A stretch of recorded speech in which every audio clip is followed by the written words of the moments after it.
Chapter 33. Or than once did Elizabeth, in her ramble within the park, unexpectedly meet Mr. Darcy. She felt all the perverseness of the mischance that should bring him where no one else was brought, and to prevent its ever happening again, took care to inform him, at first, that it was a favorite haunt of hers. How it could occur a second time, therefore, was very odd. Yet it did, and even the third.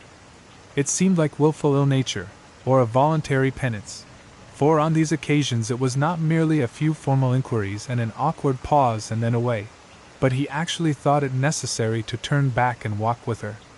He never said a great deal, nor did she give herself the trouble of talking or of listening much, but it struck her in the course of their third rencounter that he was asking somewhat unconnected questions, about her pleasure in being at Hunsford, her love of solitary walks, and her opinion of Mr. and Mrs. Collins's happiness, and that in speaking of Rosings, and her not perfectly understanding the house. He seemed to expect that whenever she came into Kent again she would be staying there too. His words seemed to imply it. Could he have Colonel Fitzwilliam in his thoughts? She supposed, if he meant anything, he must mean an allusion to what might arise in that quarter. It distressed her a little, and she was quite glad to find herself at the gate in the Pales opposite the parsonage. She was engaged one day, as she walked, in reperusing Jane's last letter, and dwelling on some passages which proved that Jane had not written in spirits, when, instead of being again surprised by Mr. Darcy, she saw, on looking up, that Colonel Fitzwilliam was meeting her. Putting away the letter immediately, and forcing a smile, she said, "I did not know before that you ever walked this way." "I have been making the tour of the park," he replied, "as I generally do every year, and intended to close it with a call at the parsonage." "Are you going much farther?" "No, I should have turned in a moment." And accordingly she did turn, and they walked towards the parsonage together. "Do you certainly leave Kent on Saturday?" said she. "Yes, if Darcy does not put it off again. But I am at his disposal. He arranges the business just as he pleases. And if not able to please himself in the arrangement, he has at least great pleasure in the power of choice. I do not know anybody who seems more to enjoy the power of doing what he likes than Mr. Darcy." "He likes to have his own way very well," replied Colonel Fitzwilliam. "But so we all do. It is only that he has better means of having it than many others, because he is rich, and many others are poor. I speak feelingly. A younger son, you know, must be inured to self-denial and dependence.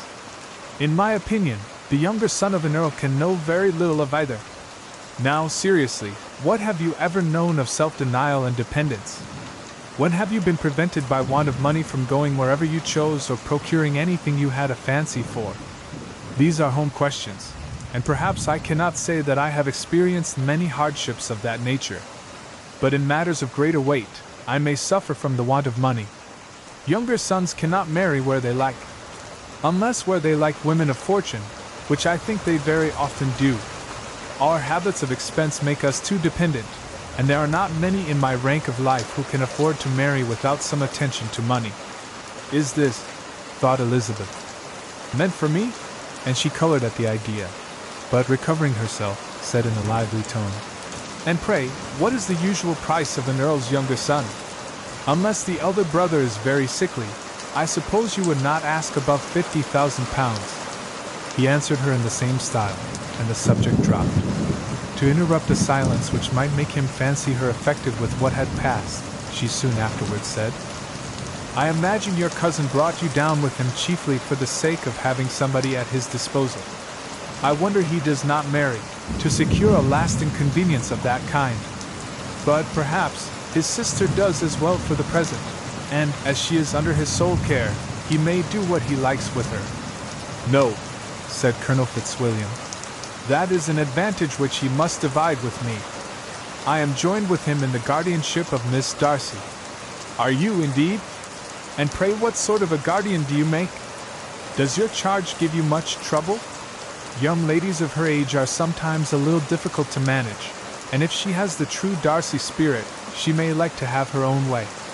As she spoke, she observed him looking at her earnestly, and the manner in which he immediately asked her why she supposed Miss Darcy likely to give them any uneasiness, convinced her that she had somehow or other got pretty near the truth. She directly replied, "You need not be frightened. I never heard any harm of her, and I dare say she is one of the most tractable creatures in the world. She is a very great favorite with some ladies of my acquaintance, Mrs. Hurst and Miss Bingley. I think I have heard you say that you know them. I know them a little. Their brother is a pleasant, gentlemanlike man. He is a great friend of Darcy's." "Oh yes," said Elizabeth drily. "Mr. Darcy is uncommonly kind to Mr. Bingley, and takes a prodigious deal of care of him." "Care of him? Yes, I really believe Darcy does take care of him in those points where he most wants care. From something that he told me in our journey hither, I have reason to think Bingley very much indebted to him. But I ought to beg his pardon, for I have no right to suppose that Bingley was the person meant. It was all conjecture." "What is it you mean?" "It is a circumstance which Darcy of course could not wish to be generally known, because if it were to get round to the lady's family it would be an unpleasant thing. You may depend upon my not mentioning it. And remember that I have not much reason for supposing it to be Bingley. What he told me was merely this, that he congratulated himself on having lately saved a friend from the inconveniences of a most imprudent marriage, but without mentioning names or any other particulars. And I only suspected it to be Bingley from believing him the kind of young man to get into a scrape of that sort, and from knowing them to have been together the whole of last summer." "Did Mr. Darcy give you his reasons for this interference?" "I understood that there were some very strong objections against the lady." "And what arts did he use to separate them?" "He did not talk to me of his own arts," said Fitzwilliam, smiling. "He only told me what I have now told you." Elizabeth made no answer, and walked on, her heart swelling with indignation. After watching her a little, Fitzwilliam asked her why she was so thoughtful. "I am thinking of what you have been telling me," said she. "Your cousin's conduct does not suit my feelings. Why was he to be the judge? You are rather disposed to call his interference officious? I do not see what right Mr. Darcy had to decide on the propriety of his friend's inclination, or why, upon his own judgment alone, he was to determine and direct in what manner that friend was to be happy. But," she continued, recollecting herself, "as we know none of the particulars, it is not fair to condemn him. It is not to be supposed that there was much affection in the case." "That is not an unnatural surmise," said Fitzwilliam, "but it is lessening the honor of my cousin's triumph very sadly." This was spoken jestingly, but it appeared to her so just a picture of Mr. Darcy that she would not trust herself with an answer, and therefore, abruptly changing the conversation, talked on indifferent matters till they reached the parsonage. There, shut into her own room, as soon as their visitor left them, she could think without interruption of all that she had heard. It was not to be supposed that any other people could be meant than those with whom she was connected. There could not exist in the world two men over whom Mr. Darcy could have such boundless influence. That he had been concerned in the measures taken to separate Mr. Bingley and Jane, she had never doubted, but she had always attributed to Miss Bingley the principal design and arrangement of them. If his own vanity, however, did not mislead him, he was the cause, his pride and caprice were the cause, of all that Jane had suffered, and still continued to suffer. He had ruined for a while every hope of happiness for the most affectionate, generous heart in the world, and no one could say how lasting an evil he might have inflicted. There were some very strong objections against the lady, were Colonel Fitzwilliam's words, and these strong objections probably were her having one uncle who was a country attorney, and another who was in business in London. To Jane herself, she exclaimed, "There could be no possibility of objection, all loveliness and goodness as she is. Her understanding excellent, her mind improved, and her manners captivating. Neither could anything be urged against my father, who, though with some peculiarities, has abilities which Mr. Darcy himself need not disdain, and respectability which he will probably never reach." When she thought of her mother, indeed, her confidence gave way a little, but she would not allow that any objections there had material weight with Mr. Darcy, whose pride, she was convinced, would receive a deeper wound from the want of importance in his friends' connections than from their want of sense, and she was quite decided, at last, that he had been partly governed by this worst kind of pride, and partly by the wish of retaining Mr. Bingley for his sister. The agitation and tears which the subject occasioned brought on a headache, and it grew so much worse towards the evening that, added to her unwillingness to see Mr. Darcy, it determined her not to attend her cousins to Rosings, where they were engaged to drink tea. Mrs. Collins, seeing that she was really unwell, did not press her to go, and as much as possible prevented her husband from pressing her. But Mr. Collins could not conceal his apprehension of Lady Catherine's being rather displeased by her staying at home. Chapter 34. And they were gone. Elizabeth, as if intending to exasperate herself as much as possible against Mr. Darcy, chose for her employment the examination of all the letters which Jane had written to her since her being in Kent. They contained no actual complaint, nor was there any revival of past occurrences, or any communication of present suffering. But in all, and in almost every line of each, there was a want of that cheerfulness which had been used to characterize her style, and which, proceeding from the serenity of a mind at ease with itself, and kindly disposed towards everyone, had been scarcely ever clouded. Elizabeth noticed every sentence conveying the idea of uneasiness, with an attention which it had hardly received on the first perusal. Mr. Darcy's shameful boast of what misery he had been able to inflict gave her a keener sense of her sister's sufferings. It was some consolation to think that his visit to Rosings was to end on the day after the next, and a still greater that in less than a fortnight she should herself be with Jane again, and enabled to contribute to the recovery of her spirits, by all that affection could do. She could not think of Darcy's leaving Kent without remembering that his cousin was to go with him. But Colonel Fitzwilliam had made it clear that he had no intentions at all, and agreeable as he was, she did not mean to be unhappy about him.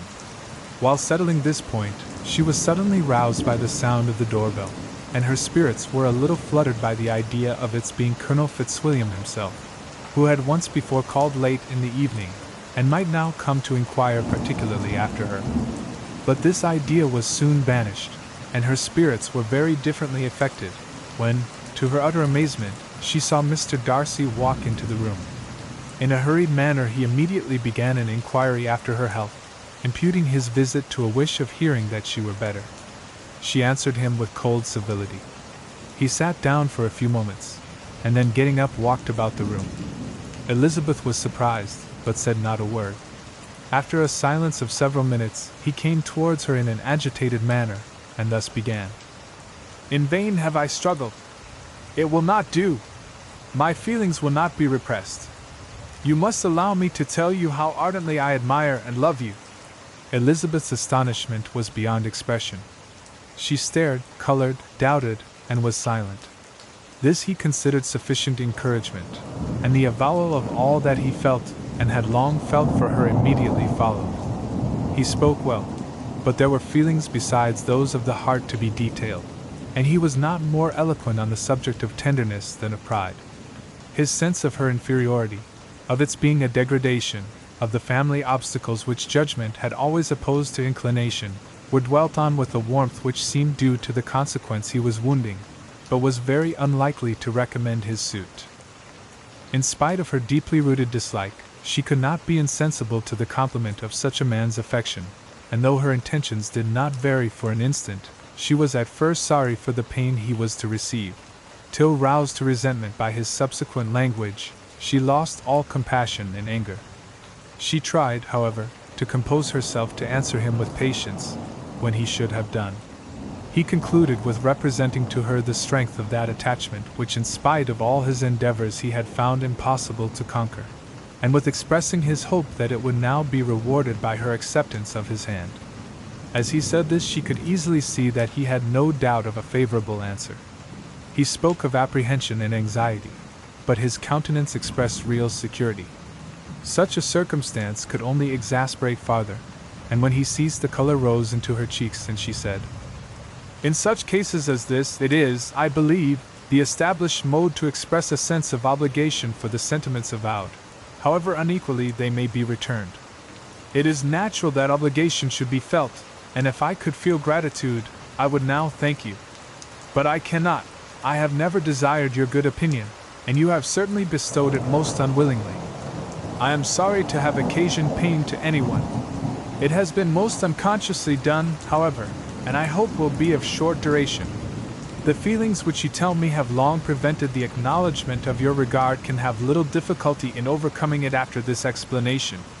Mr. Darcy, who was leaning against the mantelpiece with his eyes fixed on her face, seemed to catch her words with no less resentment than surprise. His complexion became pale with anger, and the disturbance of his mind was visible in every feature. He was struggling for the appearance of composure, and would not open his lips till he believed himself to have attained it. The pause was to Elizabeth's feelings dreadful. At length, in a voice of forced calmness, he said, "And this is all the reply which I am to have the honor of expecting? I might, perhaps, wish to be informed why, with so little endeavor at civility, I am thus rejected. But it is of small importance." "I might as well inquire," replied she, "why, with so evident a design of offending and insulting me, you chose to tell me that you liked me against your will, against your reason, and even against your character? Was not this some excuse for incivility if I was uncivil? But I have other provocations. You know I have. Had not my own feelings decided against you, had they been indifferent, or had they even been favorable, do you think that any consideration would tempt me to accept the man who has been the means of ruining, perhaps forever, the happiness of a most beloved sister?" As she pronounced these words, Mr. Darcy changed color, but the emotion was short, and he listened without attempting to interrupt her while she continued. "I have every reason in the world to think ill of you. No motive can excuse the unjust and ungenerous part you acted there. You cannot deny that you have been the principal, if not the only means of dividing them from each other, of exposing one to the censure of the world for caprice and instability, the other to its derision for disappointed hopes, and involving them both in misery of the acutest kind." She paused, and saw with no slight indignation that he was listening with an air which proved him wholly unmoved by any feeling of remorse. He even looked at her with a smile of affected incredulity. "Can you deny that you have done it?" she repeated.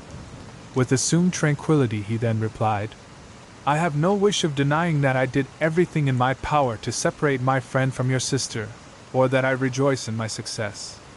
Towards him I have been kinder than towards myself." Elizabeth disdained the appearance of noticing this civil reflection, but its meaning did not escape, nor was it likely to conciliate her. "But it is not merely this affair," she continued, "on which my dislike is founded. Long before it had taken place, my opinion of you was decided. Your character was unfolded in the recital which I received many months ago from Mr. Wickham. On this subject, what can you have to say?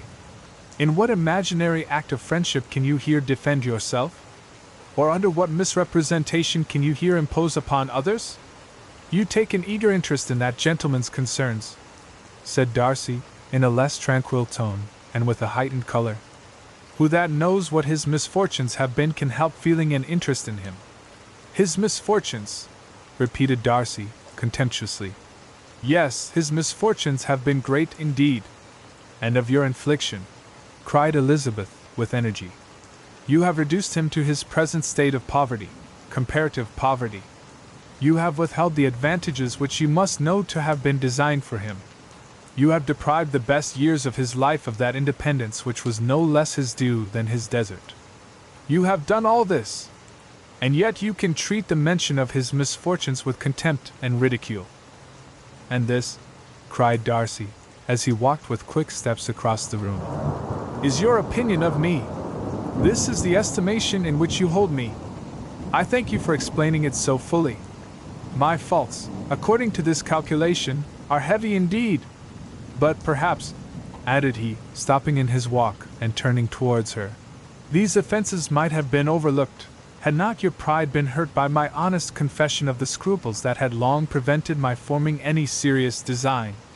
These bitter accusations might have been suppressed, had I, with greater policy, concealed my struggles, and flattered you into the belief of my being impelled by unqualified, unalloyed inclination, by reason, by reflection, by everything. But disguise of every sort is my abhorrence. Nor am I ashamed of the feelings I related. They were natural and just. Could you expect me to rejoice in the inferiority of your connections? To congratulate myself on the hope of relations whose condition in life is so decidedly beneath my own? Elizabeth felt herself growing more angry every moment, yet she tried to the utmost to speak with composure when she said, "You are mistaken, Mr. Darcy, if you suppose that the mode of your declaration affected me in any other way than as it spared me the concern which I might have felt in refusing you, had you behaved in a more gentlemanlike manner." She saw him start at this, but he said nothing, and she continued, "You could not have made me the offer of your hand in any possible way that would have tempted me to accept it." Again his astonishment was obvious, and he looked at her with an expression of mingled incredulity and mortification. She went on, "From the very beginning, from the first moment, I may almost say, of my acquaintance with you, your manners impressing me with the fullest belief of your arrogance, your conceit, and your selfish disdain of the feelings of others, were such as to form that groundwork of disapprobation, on which succeeding events have built so immovable a dislike. And I had not known you a month before I felt that you were the last man in the world whom I could ever be prevailed on to marry. You have said quite enough, madam. I perfectly comprehend your feelings, and have now only to be ashamed of what my own have been. Forgive me for having taken up so much of your time, and accept my best wishes for your health and happiness." And with these words he hastily left the room, and Elizabeth heard him the next moment open the front door and quit the house. The tumult of her mind was now painfully great. She knew not how to support herself, and from actual weakness, sat down and cried for half an hour. Her astonishment, as she reflected on what had passed, was increased by every review of it. That she should receive an offer of marriage from Mr. Darcy, that he should have been in love with her for so many months, so much in love as to wish to marry her in spite of all the objections which had made him prevent his friends marrying her sister, and which must appear at least with equal force in his own case, was almost incredible. It was gratifying to have inspired unconsciously so strong an affection. But his pride, his abominable pride, his shameless avowal of what he had done with respect to Jane, his unpardonable assurance in acknowledging, though he could not justify it, and the unfeeling manner which he had mentioned Mr. Wickham, his cruelty towards whom he had not attempted to deny, soon overcame the pity which the consideration of his attachment had for a moment excited. She continued in very agitating reflections till the sound of Lady Catherine's carriage made her feel how unequal she was to encounter Charlotte's observation, and hurried her away to her room. Chapter 35. Elizabeth awoke the next morning to the same thoughts and meditations which had at length closed her eyes. She could not yet recover from the surprise of what had happened. It was impossible to think of anything else, and totally indisposed for employment, she resolved soon after breakfast to indulge herself in air and exercise. She was proceeding directly to her favorite walk, when the recollection of Mr. Darcy's sometimes coming there stopped her, and instead of entering the park, she turned up the lane which led her farther from the turnpike road. The park paling was still the boundary on one side, and she soon passed one of the gates into the ground. After walking 2 or 3 times along that part of the lane, she was tempted, by the pleasantness of the morning, to stop at the gates and look into the park. The 5 weeks which she had now passed in Kent had made a great difference in the country, and every day was adding to the verdure of the early trees. She was on the point of continuing her walk, when she caught a glimpse of a gentleman within the sort of grove which edged the park. He was moving that way, and fearful of its being Mr. Darcy, she was directly retreating. But the person who advanced was now near enough to see her, and stepping forward with eagerness, pronounced her name. She had turned away, but on hearing herself called, though in a voice which proved it to be Mr. Darcy, she moved again towards the gate. He had by that time reached it also, and holding out a letter, which she instinctively took, said, with a look of haughty composure, "I have been walking in the grove some time, in the hope of meeting you. Will you do me the honor of reading that letter?" And then, with a slight bow, turned again into the plantation, and was soon out of sight. With no expectation of pleasure, but with the strongest curiosity, Elizabeth opened the letter, and to her still increasing wonder, perceived an envelope containing 2 sheets of letter paper, written quite through, in a very close hand. The envelope itself was likewise full. Pursuing her way along the lane, she then began it. It was dated from Rosings, at 8 o'clock in the morning, and was as follows. Be not alarmed, madam, on receiving this letter by the apprehension of its containing any repetition of those sentiments, or renewal of those offers, which were last night so disgusting to you. I write without any intention of paining you, or humbling myself, by dwelling on wishes, which, for the happiness of both, cannot be too soon forgotten, and the effort which the formation and the perusal of this letter must occasion, should have been spared, had not my character required it to be written and read. You must, therefore, pardon the freedom with which I demand your attention. Your feelings, I know, will bestow it unwillingly, but I demand it of your justice. Two offenses of a very different nature, and by no means of equal magnitude, you last night laid to my charge. The first mentioned was that, regardless of the sentiments of either, I had detached Mr. Bingley from your sister, and the other, that I had, in defiance of various claims, in defiance of honor and humanity, ruined the immediate prosperity and blasted the prospects of Mr. Wickham. Wilfully and wantonly to have thrown off the companion of my youth, the acknowledged favorite of my father, a young man who had scarcely any other dependence than on our patronage, and who had been brought up to expect its exertion, would be a depravity, to which the separation of two young persons whose affection could be the growth of only a few weeks, could bear no comparison. But from the severity of that blame which was last night so liberally bestowed, respecting each circumstance, I shall hope to be in future secured, when the following account of my actions and their motives has been read. If, in the explanation of them which is due to myself, I am under the necessity of relating feelings which may be offensive to yours, I can only say that I am sorry. The necessity must be obeyed, and further apology would be absurd. I had not been long in Hertfordshire before I saw, in common with others, that Bingley preferred your elder sister to any other young woman in the country. But it was not till the evening of the dance at Netherfield that I had any apprehension of his feeling a serious attachment. I had often seen him in love before. At that ball, while I had the honor of dancing with you, I was first made acquainted, by Sir William Lucas's accidental information, that Bingley's attentions to your sister had given rise to a general expectation of their marriage. He spoke of it as a certain event, of which the time alone could be undecided. From that moment I observed my friend's behavior attentively, and I could then perceive that his partiality for Miss Bennet was beyond what I had ever witnessed in him. Your sister I also watched. Her look and manners were open, cheerful, and engaging as ever, but without any symptom of peculiar regard, and I remained convinced, from the evening's scrutiny, that though she received his attentions with pleasure, she did not invite them by any participation of sentiment. If you have not been mistaken here, I must have been in an error. Your superior knowledge of your sister must make the latter probable. If it be so, if I have been misled by such error to inflict pain on her, your resentment has not been unreasonable. But I shall not scruple to assert that the serenity of your sister's countenance and air was such as might have given the most acute observer a conviction that, however amiable her temper, her heart was not likely to be easily touched.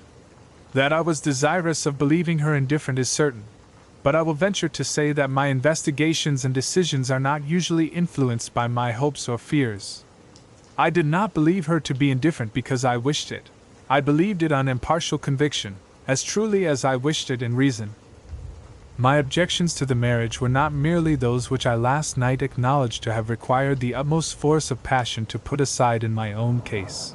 The want of connection could not be so great an evil to my friend as to me. But there were other causes of repugnance, causes which, though still existing, and existing to an equal degree in both instances, I had myself endeavored to forget, because they were not immediately before me. These causes must be stated, though briefly. The situation of your mother's family, though objectionable, was nothing in comparison of that total want of propriety so frequently, so almost uniformly betrayed by herself, by your 3 younger sisters, and occasionally even by your father. Pardon me, it pains me to offend you. But amidst your concern for the defects of your nearest relations, and your displeasure at this representation of them, Let it give you consolation to consider that to have conducted yourselves so as to avoid any share of the like censure is praise no less generally bestowed on you and your eldest sister than it is honorable to the sense and disposition of both. I will only say farther that from what passed that evening my opinion of all parties was confirmed, and every inducement heightened, which could have led me before to preserve my friend from what I esteemed a most unhappy connection.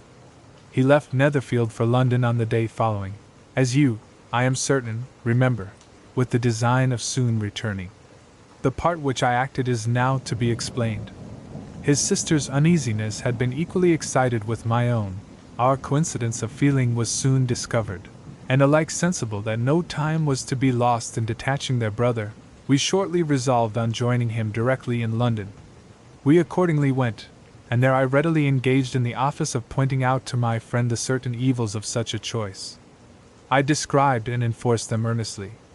But however this remonstrance might have staggered or delayed his determination, I do not suppose that it would ultimately have prevented the marriage, had it not been seconded by the assurance, which I hesitated not in giving, of your sister's indifference.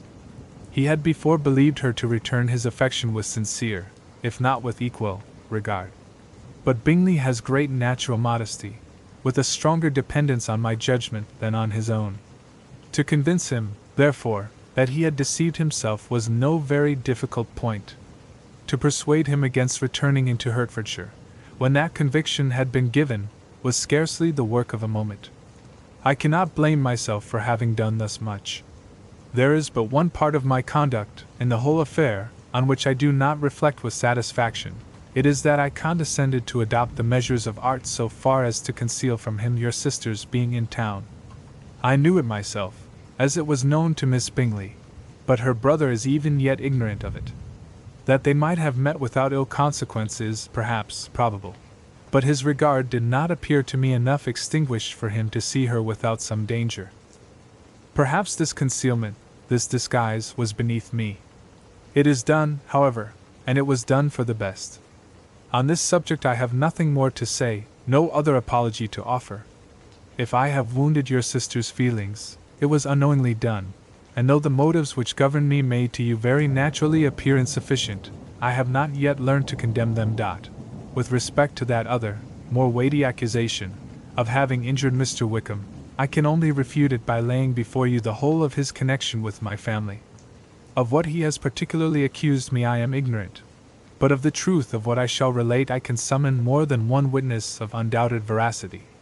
Mr. Wickham is the son of a very respectable man, who had for many years the management of all the Pemberley estates, and whose good conduct in the discharge of his trust naturally inclined my father to be of service to him, and on George Wickham, who was his godson, his kindness was therefore liberally bestowed.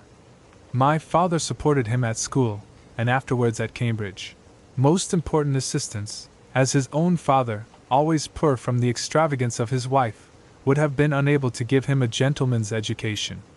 My father was not only fond of this young man's society, whose manners were always engaging, he had also the highest opinion of him, and hoping the church would be his profession, intended to provide for him in it. As for myself, it is many, many years since I first began to think of him in a very different manner.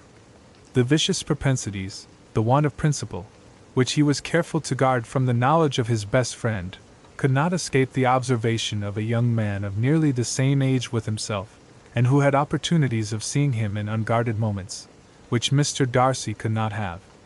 Here again I shall give you pain, to what degree you only can tell. But whatever may be the sentiments which Mr. Wickham has created, a suspicion of their nature shall not prevent me from unfolding his real character. It adds even another motive.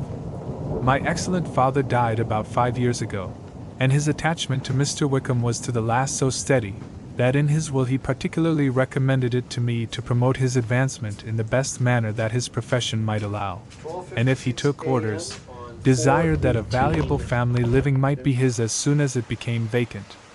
There was also a legacy of £1,000. His own father did not long survive mine, and within half a year from these events Mr. Wickham wrote to inform me that, having finally resolved against taking orders, he hoped I should not think it unreasonable for him to expect some more immediate pecuniary advantage, in lieu of the preferment, by which he could not be benefited.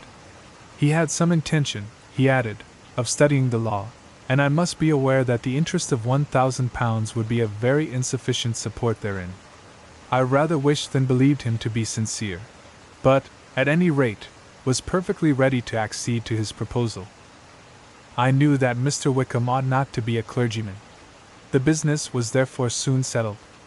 He resigned all claim to assistance in the church, were it possible that he could ever be in a situation to receive it, and accepted in return £3,000.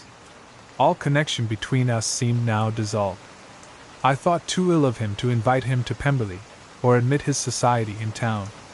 In town, I believe, he chiefly lived, but his studying the law was a mere pretense, and being now free from all restraint, his life was a life of idleness and dissipation. For about 3 years I heard little of him, but on the decease of the incumbent of the living which had been designed for him, he applied to me again by letter for the presentation. His circumstances, he assured me, and I had no difficulty in believing it, were exceedingly bad. He had found the law a most unprofitable study, and was now absolutely resolved on being ordained, if I would present him to the living in question, of which he trusted there could be little doubt, as he was well assured that I had no other person to provide for, and I could not have forgotten my revered father's intentions. You will hardly blame me for refusing to comply with this entreaty, or for resisting every repetition of it. His resentment was in proportion to the distress of his circumstances, and he was doubtless as violent in his abuse of me to others as in his reproaches to myself.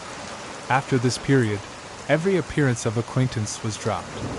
How he lived I know not, but last summer he was again most painfully obtruded on my notice. I must now mention a circumstance which I would wish to forgive myself, and which no obligation less than the present should induce me to unfold to any human being. Having said thus much, I feel no doubt of your secrecy.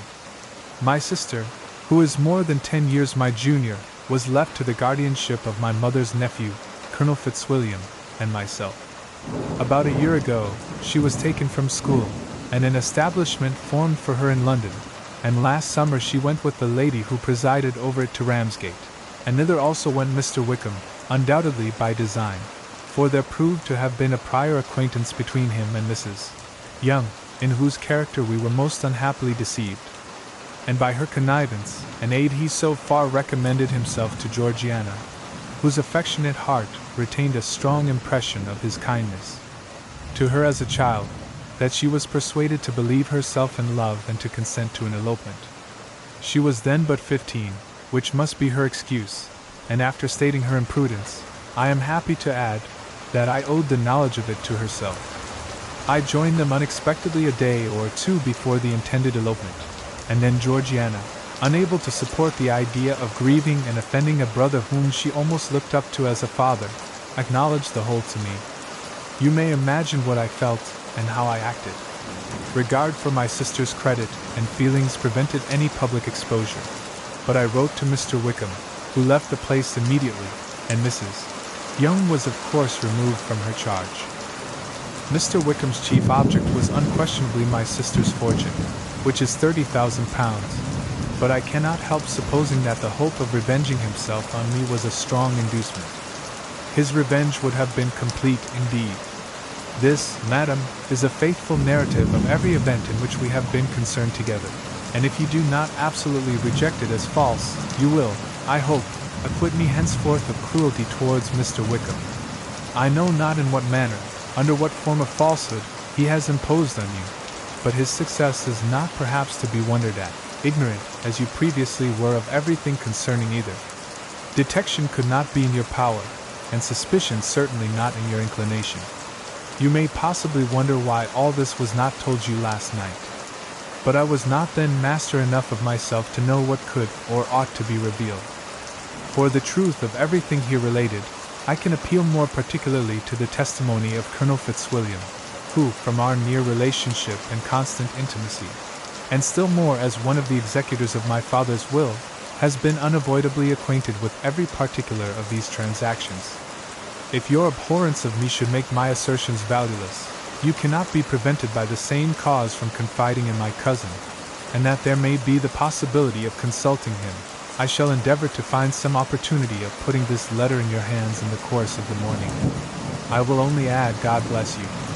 Fitzwilliam Darcy. Fitzwilliam Darcy. Chapter 36. Elizabeth, when Mr. Darcy gave her the letter, did not expect it to contain a renewal of his offers. She had formed no expectation at all of its contents. But such as they were, it may be well supposed how eagerly she went through them, and what a contrariety of emotion they excited. Her feelings as she read were scarcely to be defined.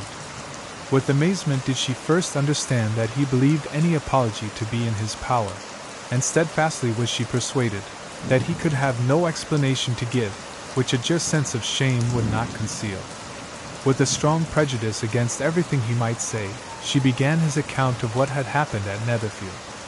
She read with an eagerness which hardly left her power of comprehension, and from impatience of knowing what the next sentence might bring, was incapable of attending to the sense of the one before her eyes.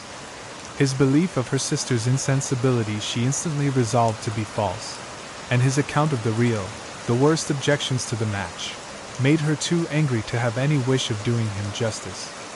He expressed no regret for what he had done which satisfied her. His style was not penitent, but haughty. It was all pride and insolence. But when this subject was succeeded by his account of Mr. Wickham, when she read, with somewhat clearer attention, a relation of events which, if true, must overthrow every cherished opinion of his worth, and which bore so alarming an affinity to his own history of himself, her feelings were yet more acutely painful and more difficult of definition. Astonishment, apprehension, and even horror oppressed her. She wished to discredit it entirely, repeatedly exclaiming, "This must be false! This cannot be! This must be the grossest falsehood!" And when she had gone through the whole letter, though scarcely knowing anything of the last page or two, put it hastily away, protesting that she would not regard it, that she would never look in it again. In this perturbed state of mind, with thoughts that could rest on nothing, she walked on. But it would not do. In half a minute the letter was unfolded again, and collecting herself as well as she could, she again began the mortifying perusal of all that related to Wickham, and commanded herself so far as to examine the meaning of every sentence. The account of his connection with the Pemberley family was exactly what he had related himself, and the kindness of the late Mr. Darcy, though she had not before known its extent, agreed equally well with his own words. So far each recital confirmed the other, but when she came to the will, the difference was great. What Wickham had said of the living was fresh in her memory, and as she recalled his very words, it was impossible not to feel that there was gross duplicity on one side or the other, and for a few moments she flattered herself that her wishes did not err.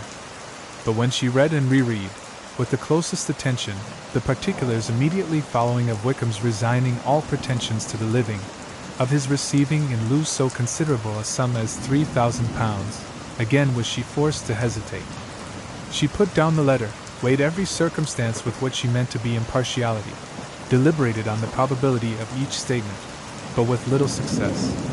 On both sides it was only assertion. Again she read on.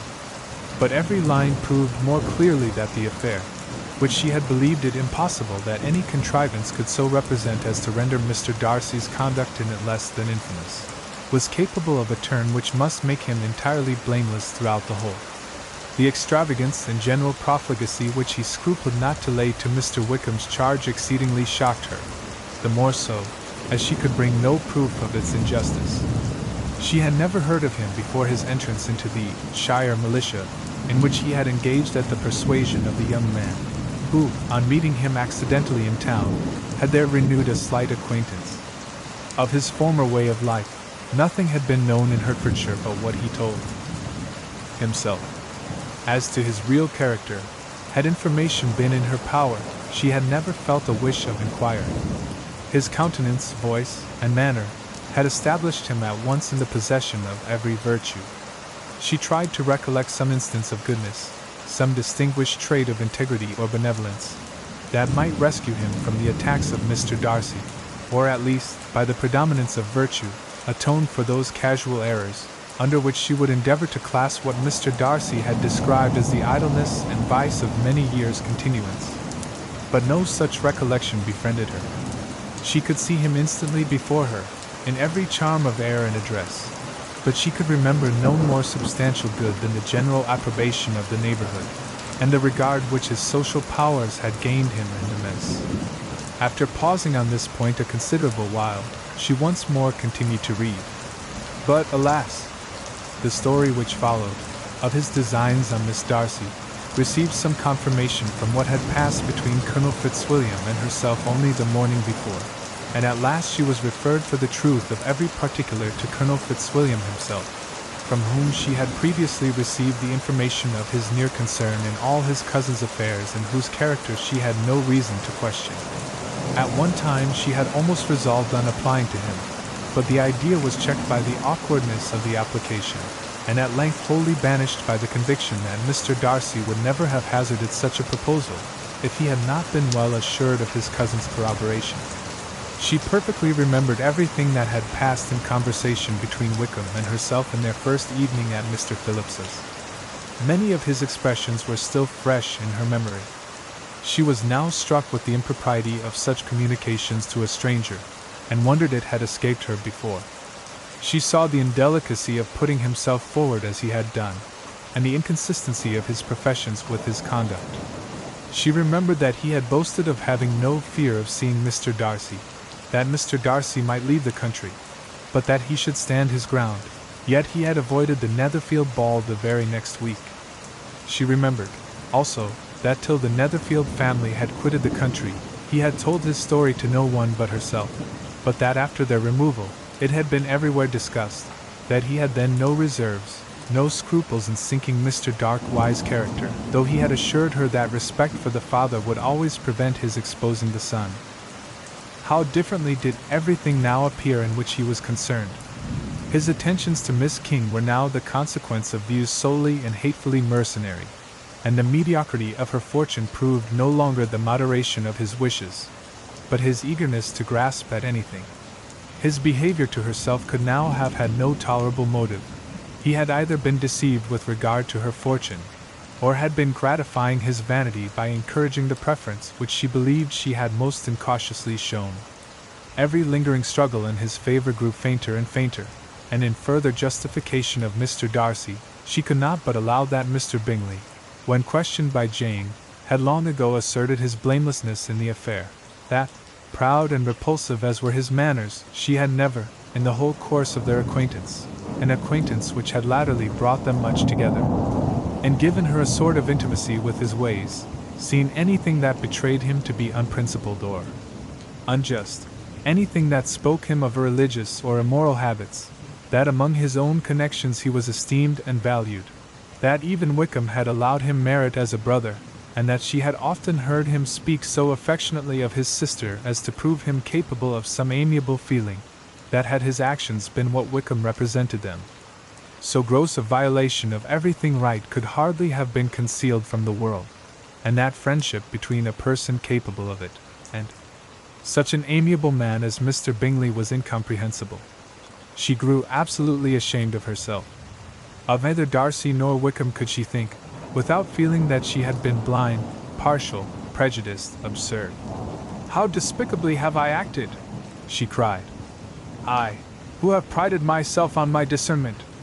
I, who have valued myself on my abilities. Who have often disdained the generous candor of my sister, and gratified my vanity in useless or blameless distrust. How humiliating is this discovery!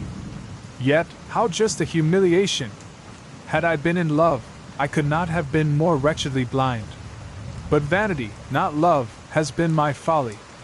Pleased with the preference of one, and offended by the neglect of the other, on the very beginning of our acquaintance, I have courted prepossession and ignorance, and driven reason away where either were concerned. Till this moment, I never knew myself." From herself to Jane, from Jane to Bingley, her thoughts were in a line which soon brought to her recollection that Mr. Darcy's explanation there had appeared very insufficient, and she read it again. Widely different was the effect of a second perusal. How could she deny that credit to his assertions, in one instance, which she had been obliged to give in the other? He declared himself to have been totally unsuspicious of her sister's attachment, and she could not help remembering what Charlotte's opinion had always been. neither could she deny the justice of his description of Jane. She felt that Jane's feelings, though fervent, were little displayed, and that there was a constant complacency in her air and manner, not often united with great sensibility. When she came to that part of the letter in which her family were mentioned, in tones of such mortifying, yet merited, reproach, her sense of shame was severe. The justice of the charge struck her too forcibly for denial, and the circumstances to which he particularly alluded, as having passed at the Netherfield ball, and as confirming all his first disapprobation, could not have made a stronger impression on his mind than on hers. The compliment to herself and her sister was not unfelt. It soothed, but it could not console her for the contempt which had been thus self-attracted by the rest of her family, and as she considered that Jane's disappointment had, in fact, been the work of her nearest relations, and reflected how materially the credit of both must be hurt by such impropriety of conduct, she felt depressed beyond anything she had ever known before. After wandering along the lane for 2 hours, giving way to every variety of thought, reconsidering events, determining probabilities, and reconciling herself, as well as she could, to a change so sudden and so important, fatigue, and a recollection of her long absence, made her at length return home, and she entered the house with the wish of appearing cheerful as usual, and the resolution of repressing such reflections as must make her unfit for conversation. She was immediately told that the 2 gentlemen from Rosings had each called during her absence, Mr. Darcy, only for a few minutes, to take leave, but that Colonel Fitzwilliam had been sitting with them at least an hour, hoping for her return, and almost resolving to walk after her till she could be found. Elizabeth could but just affect concern in missing him. She really rejoiced at it. Colonel Fitzwilliam was no longer an object. She could think only of her letter. Chapter 37. He 2 gentlemen left Rosings the next morning, and Mr. Collins, having been in waiting near the lodges, to make them his parting obeisance, was able to bring home the pleasing intelligence of their appearing in very good health, and in as tolerable spirits as could be expected, after the melancholy scene so lately gone through at Rosings. To Rosings he then hastened to console Lady Catherine and her daughter, and on his return brought back, with great satisfaction, a message from her ladyship, importing that she felt herself so dull as to make her very desirous of having them all to dine with her.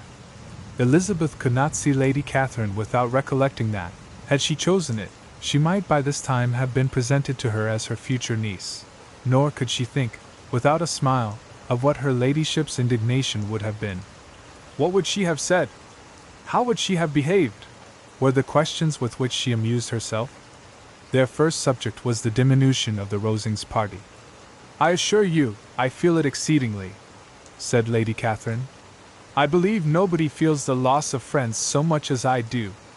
But I am particularly attached to these young men, and know them to be so much attached to me.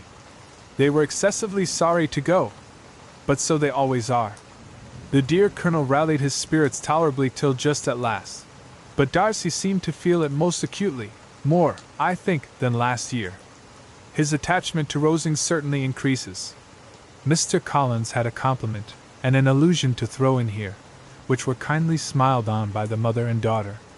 Lady Catherine observed, after dinner, that Miss Bennet seemed out of spirits, and immediately accounting for it herself, by supposing that she did not like to go home again so soon, she added, "But if that is the case, you must write to your mother to beg that you may stay a little longer. Mrs. Collins will be very glad of your company, I am sure."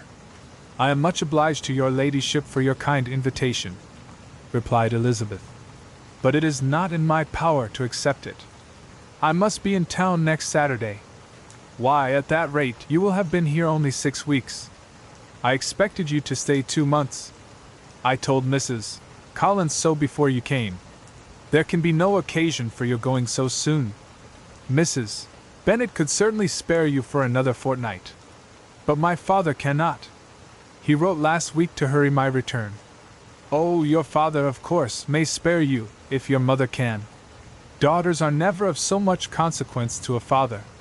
And if you will stay another month complete, it will be in my power to take one of you as far as London, for I am going there early in June, for a week, and as Dawson does not object to the barouche box, there will be very good room for one of you, and indeed, if the weather should happen to be cool, I should not object to taking you both, as you are either of you large. You are all kindness, madam, but I believe we must abide by our original plan." Lady Catherine seemed resigned. "Mrs. Collins, you must send a servant with them. You know I always speak my mind, and I cannot bear the idea of two young women traveling post by themselves. It is highly improper.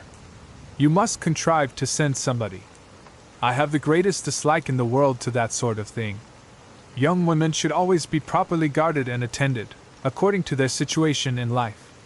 When my niece Georgiana went to Ramsgate last summer, I made a point of her having 2 men servants go with her. Miss Darcy, the daughter of Mr. Darcy of Pemberley, and Lady Anne, could not have appeared with propriety in a different manner. I am excessively attentive to all those things. You must send John with the young ladies, Mrs. Collins. I am glad it occurred to me to mention it, for it would really be discreditable to you to let them go alone. My uncle is to send a servant for us." "Oh, your uncle? He keeps a manservant, does he? I am very glad you have somebody who thinks of those things. Where shall you change horses?"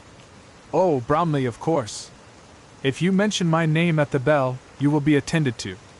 Lady Catherine had many other questions to ask respecting their journey, and as she did not answer them all her self-attention was necessary, which Elizabeth believed to be lucky for her, or, with a mind so occupied, she might have forgotten where she was. Reflection must be reserved for solitary hours. Whenever she was alone, she gave way to it as the greatest relief, and not a day went by without a solitary walk, in which she might indulge in all the delight of unpleasant recollections.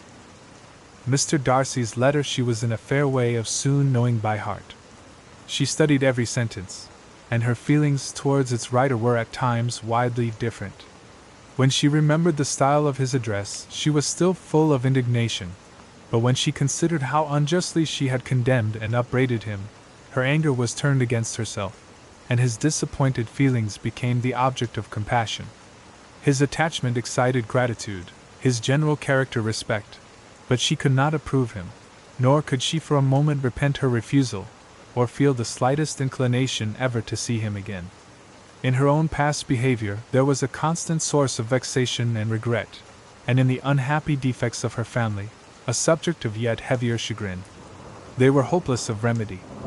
Her father, contented with laughing at them, would never exert himself to restrain the wild giddiness of his youngest daughters, and her mother, with manners so far from right herself, was entirely insensible of the evil.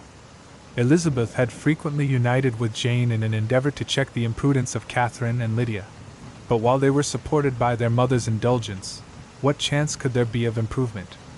Catherine, weak-spirited, irritable, and completely under Lydia's guidance, had been always affronted by their advice, and Lydia, self-willed and careless, would scarcely give them a hearing. They were ignorant, idle, and vain. While there was an officer in Meryton, they would flirt with him, and while Meryton was within a walk of Longbourn, they would be going there forever. Anxiety on Jane's behalf was another prevailing concern, and Mr. Darcy's explanation, by restoring Bingley to all her former good opinion, heightened the sense of what Jane had lost. His affection was proved to have been sincere, and his conduct cleared of all blame, unless any could attach to the implicitness of his confidence in his friend. How grievous then was the thought that, of a situation so desirable in every respect, so replete with advantage, so promising for happiness, Jane had been deprived, by the folly and indecorum of her own family. When to these recollections was added the development of Wickham's character, it may be easily believed that the happy spirits which had seldom been depressed before were now so much affected as to make it almost impossible for her to appear tolerably cheerful. Their engagements at Rosings were as frequent during the last week of her stay as they had been at first.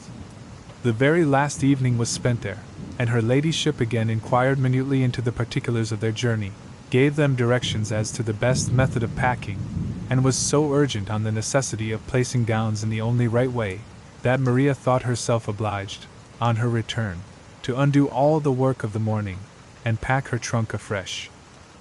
When they parted, Lady Catherine, with great condescension, wished them a good journey, and invited them to come to Hunsford again next year, and Miss de Bourgh exerted herself so far as to courtesy, and hold out her hand to both. Chapter 38. And Saturday morning Elizabeth and Mr. Collins met for breakfast a few minutes before the others appeared, and he took the opportunity of paying the parting civilities which he deemed indispensably necessary. "I know not, Miss Elizabeth," said he, "whether Mrs. Collins has yet expressed her sense of your kindness in coming to us, but I am very certain you will not leave the house without receiving her thanks for it. The favor of your company has been much felt, I assure you. We know how little there is to tempt anyone to our humble abode. Our plain manner of living, our small rooms, and few domestics, and the little we see of the world, must make Hunsford extremely dull to a young lady like yourself. But I hope you will believe us grateful for the condescension, and that we have done everything in our power to prevent you spending your time unpleasantly." Elizabeth was eager with her thanks and assurances of happiness. She had spent 6 weeks with great enjoyment, and the pleasure of being with Charlotte, and the kind attention she had received, must make her feel the obliged. Mr. Collins was gratified, and with a more smiling solemnity replied, "It gives me the greatest pleasure to hear that you have passed your time not disagreeably. We have certainly done our best, and most fortunately having it in our power to introduce you to very superior society, and from our connection with Rosings, the frequent means of varying the humble home scene, I think we may flatter ourselves that your Hunsford visit cannot have been entirely irksome. Our situation with regard to Lady Catherine's family is, indeed, the sort of extraordinary advantage and blessing which few can boast. You see on what a footing we are. You see how continually we are engaged there. In truth, I must acknowledge that, with all the disadvantages of this humble parsonage, I should not think anyone abiding in it an object of compassion, while they are sharers of our intimacy at Rosings." Words were insufficient for the elevation of his feelings, and he was obliged to walk about the room, while Elizabeth tried to unite civility and truth in a few short sentences. "You may, in fact, carry a very favorable report of us into Hertfordshire, my dear cousin. I flatter myself, at least, that you will be able to do so. Lady Catherine's great attentions to Mrs. Collins you have been a daily witness of, and altogether I trust it does not appear that your friend has drawn an unfortunate, but on this point it will be as well to be silent. Only let me assure you, my dear Miss Elizabeth, that I can from my heart most cordially wish you equal felicity in marriage. My dear Charlotte and I have but one mind and one way of thinking. There is in everything a most remarkable resemblance of character and ideas between us. We seem to have been designed for each other." Elizabeth could safely say that it was a great happiness where that was the case, and with equal sincerity could add, that she firmly believed and rejoiced in his domestic comforts. She was not sorry, however, to have the recital of them interrupted by the entrance of the lady from whom they sprang. Poor Charlotte! It was melancholy to leave her to such society, but she had chosen it with her eyes open, and though evidently regretting that her visitors were to go, she did not seem to ask for compassion. Her home and her housekeeping, her parish and her poultry, and all their dependent concerns, had not yet lost their charms. At length the chaise arrived, the trunks were fastened on, the parcels placed within, and it was pronounced to be ready. After an affectionate parting between the friends, Elizabeth was attended to the carriage by Mr. Collins, and as they walked down the garden, he was commissioning her with his best respects to all her family, not forgetting his thanks for the kindness he had received at Longbourn in the winter, and his compliments to Mr. and Mrs. Gardiner, though unknown. He then handed her in, Maria followed, and the door was on the point of being closed, when he suddenly reminded them, with some consternation, that they had hitherto forgotten to leave any message for the ladies of Rosings. "But," he added, "you will of course wish to have your humble respects delivered to them, with your grateful thanks for their kindness to you while you have been here." Elizabeth made no objection. The door was then allowed to be shut, and the carriage drove off. "Good gracious!" cried Maria, after a few minutes' silence. "It seems but a day or two since we first came. And yet how many things have happened!" "A great many indeed," said her companion, with a sigh. "We have dined 9 times at Rosings, besides drinking tea there twice. How much I shall have to tell," Elizabeth privately added, "and how much I shall have to conceal. Their journey was performed without much conversation, or any alarm, and within 4 hours of their leaving Hunsford they reached Mr. Gardiner's house, where they were to remain a few days. Jane looked well, and Elizabeth had little opportunity of studying her spirits, amidst the various engagements which the kindness of her aunt had reserved for them. But Jane was to go home with her, and at Longbourn there would be leisure enough for observation. It was not without an effort, meanwhile, that she could wait even for Longbourn, before she told her sister of Mr. Darcy's proposals.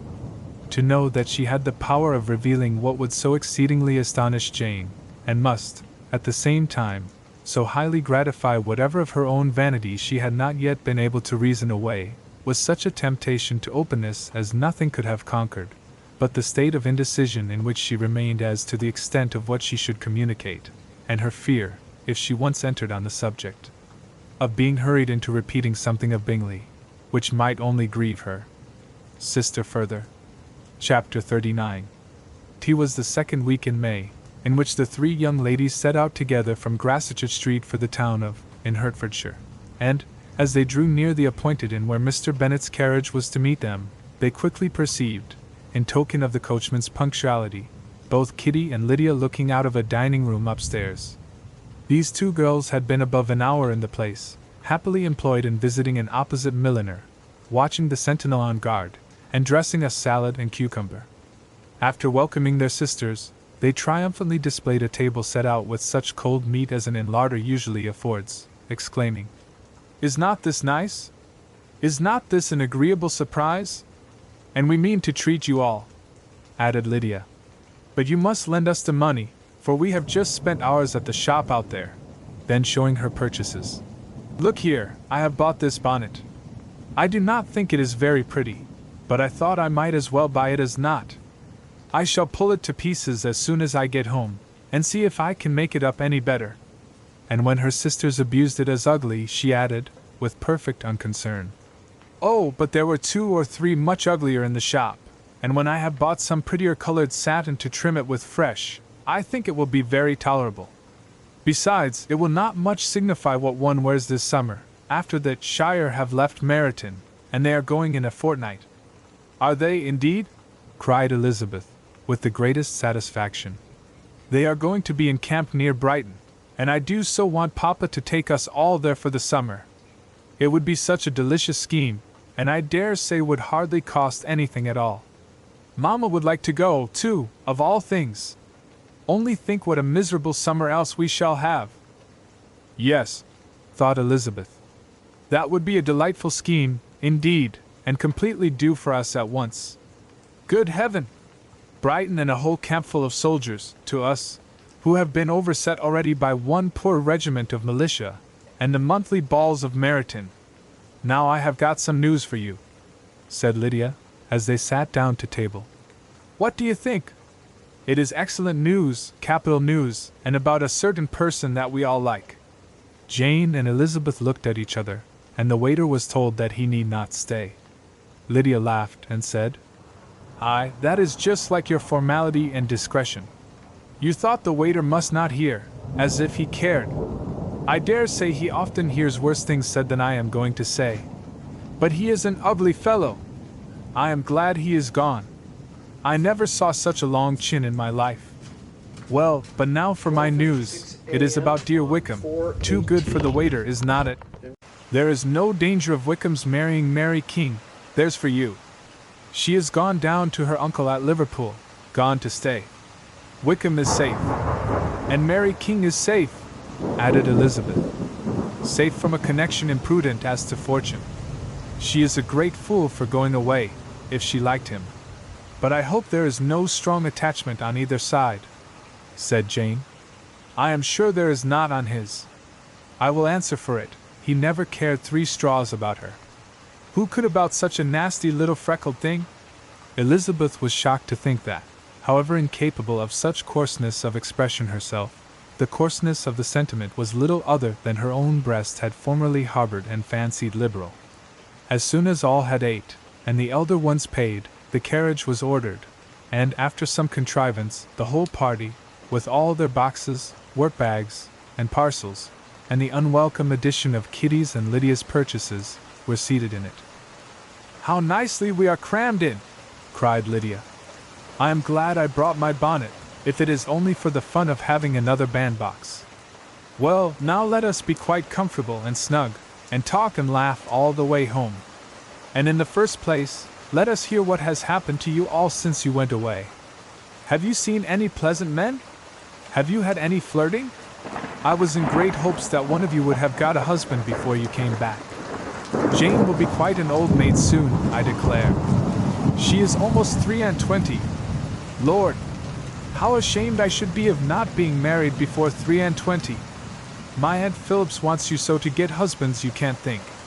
She says Lizzie had better have taken Mr. Collins, but I do not think there would have been any fun in it. Lord, how I should like to be married before any of you, and then I would chaperone you about to all the balls. Dear me, we had such a good piece of fun the other day at Colonel Forster's. Kitty and me were to spend the day there, and Mrs.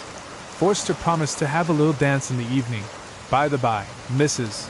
Forster and me are such friends, and so she asked the two Harringtons to come, but Harriet was ill, and so Pen was forced to come by herself, and then, what do you think we did? We dressed up Chamberlain in woman's clothes, on purpose to pass for a lady. Only think what fun! Not a soul knew of it, but Colonel and Mrs. Forster, and Kitty and me, except my aunt, for we were forced to borrow one of her gowns, and you cannot imagine how well he looked. When Denny, and Wickham, and Pratt, and 2 or 3 more of the men came in, they did not know him in the least. Lord, how I laughed! And so did Mrs. Forster. I thought I should have died. And that made the men suspect something, and then they soon found out what was the matter. With such kind of histories of their parties and good jokes did Lydia, assisted by Kitty's hints and additions, endeavor to amuse her companions all the way to Longbourn. Elizabeth listened as little as she could, but there was no escaping the frequent mention of Wickham's name. Their reception at home was most kind. Mrs. Bennet rejoiced to see Jane in undiminished beauty, and more than once during dinner did Mr. Bennet say voluntarily to Elizabeth, "I am glad you are come back, Lizzie." Their party in the dining room was large, for almost all the Lucases came to meet Maria and hear the news, and various were the subjects which occupied them. Lady Lucas was inquiring of Maria, across the table, after the welfare and poultry of her eldest daughter. Mrs. Bennet was doubly engaged, on one hand collecting an account of the present fashions from Jane, who sat some way below her, and on the other, retailing them all to the younger Miss Lucases, and Lydia, in a voice rather louder than any other person's, was enumerating the various pleasures of the morning to anybody who would hear her.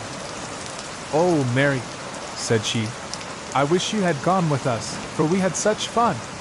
As we went along, Kitty and me drew up all the blinds, and pretended there was nobody in the coach, and I should have gone so all the way, if Kitty had not been sick, and when we got to the George I do think we behaved very handsomely, for we treated the other 3 with the nicest cold luncheon in the world, and if you would have gone, we would have treated you too. And then when we came away it was such fun! I thought we never should have got into the coach. I was ready to die of laughter. And then we were so merry all the way home. We talked and laughed so loud, that anybody might have heard us 10 miles off." To this, Mary very gravely replied, "Far be it from me, my dear sister, to depreciate such pleasures. They would doubtless be congenial with the generality of female minds, but I confess they would have no charms for me. I should infinitely prefer a book." But of this answer Lydia heard not a word. She seldom listened to anybody for more than half a minute, and never attended to Mary at all. In the afternoon Lydia was urgent with the rest of the girls to walk to Meryton, and see how everybody went on, but Elizabeth steadily opposed the scheme. It should not be said that the Miss Bennets could not be at home half a day before they were in pursuit of the officers. There was another reason, too, for her opposition. She dreaded seeing Wickham again, and was resolved to avoid it as long as possible. The comfort to her, of the regiment's approaching removal, was indeed beyond expression. In a fortnight they were to go, and once gone, she hoped there could be nothing more to plague her on his account. She had not been many hours at home, before she found that the Brighton scheme, of which Lydia had given them a hint at the inn, was under frequent discussion between her parents. Elizabeth saw directly that her father had not the smallest intention of yielding, but his answers were at the same time so vague and equivocal that her mother, though often disheartened, had never yet despaired of succeeding at last. Chapter 40. Elizabeth's impatience to acquaint Jane with what had happened could no longer be overcome, and at length resolving to suppress every particular in which her sister was concerned, and preparing her to be surprised, she related to her the next morning the chief of the scene between Mr. Darcy and herself. Miss Bennet's astonishment was soon lessened by the strong sisterly partiality which made any admiration of Elizabeth appear perfectly natural, and all surprise was shortly lost in other feelings. She was sorry that Mr. Darcy should have delivered his sentiments in a manner so little suited to recommend them, but still more was she grieved for the unhappiness which her sister's refusal must have given him. His being so sure of succeeding was wrong, said she, and certainly ought not to have appeared, but consider how much it must increase his disappointment. Indeed, replied Elizabeth, I am heartily sorry for him, but he has other feelings which will probably soon drive away his regard for me. You do not blame me, however, for refusing him? Blame you? Oh no. But you blame me for having spoken so warmly of Wickham? No, I do not know that you were wrong in saying what you did, but you will know it when I have told you what happened the very next day. She then spoke of the letter, repeating the whole of its contents as far as they concerned George Wickham. What a stroke was this for poor Jane, who would willingly have gone through the world without believing that so much wickedness existed in the whole race of mankind as was here collected in one individual. Nor was Darcy's vindication, though grateful to her feelings, capable of consoling her for such discovery. Most earnestly did she labor to prove the probability of error, and seek to clear one, without involving the other. This will not do, said Elizabeth. You never will be able to make both of them good for anything. Take your choice, but you must be satisfied with only one. There is but such a quantity of merit between them, just enough to make one good sort of man, and of late it has been shifting about pretty much. For my part, I am inclined to believe it all Mr. Darcy's, but you shall do as you choose. It was some time, however, before a smile could be extorted from Jane. I do not know when I have been more shocked, said she. Wickham's so very bad. It is almost past belief. And poor Mr. Darcy. Dear Lizzie, only consider what he must have suffered. Such a disappointment. And with the knowledge of your ill opinion too. And having to relate such a thing of his sister. It is really too distressing. I am sure you must feel it so. Oh no, my regret and compassion are all done away by seeing you so full of both. I know you will do him such ample justice, that I am growing every moment more unconcerned and indifferent.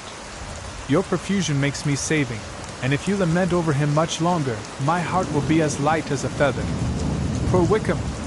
There is such an expression of goodness in his countenance, such an openness and gentleness in his manner.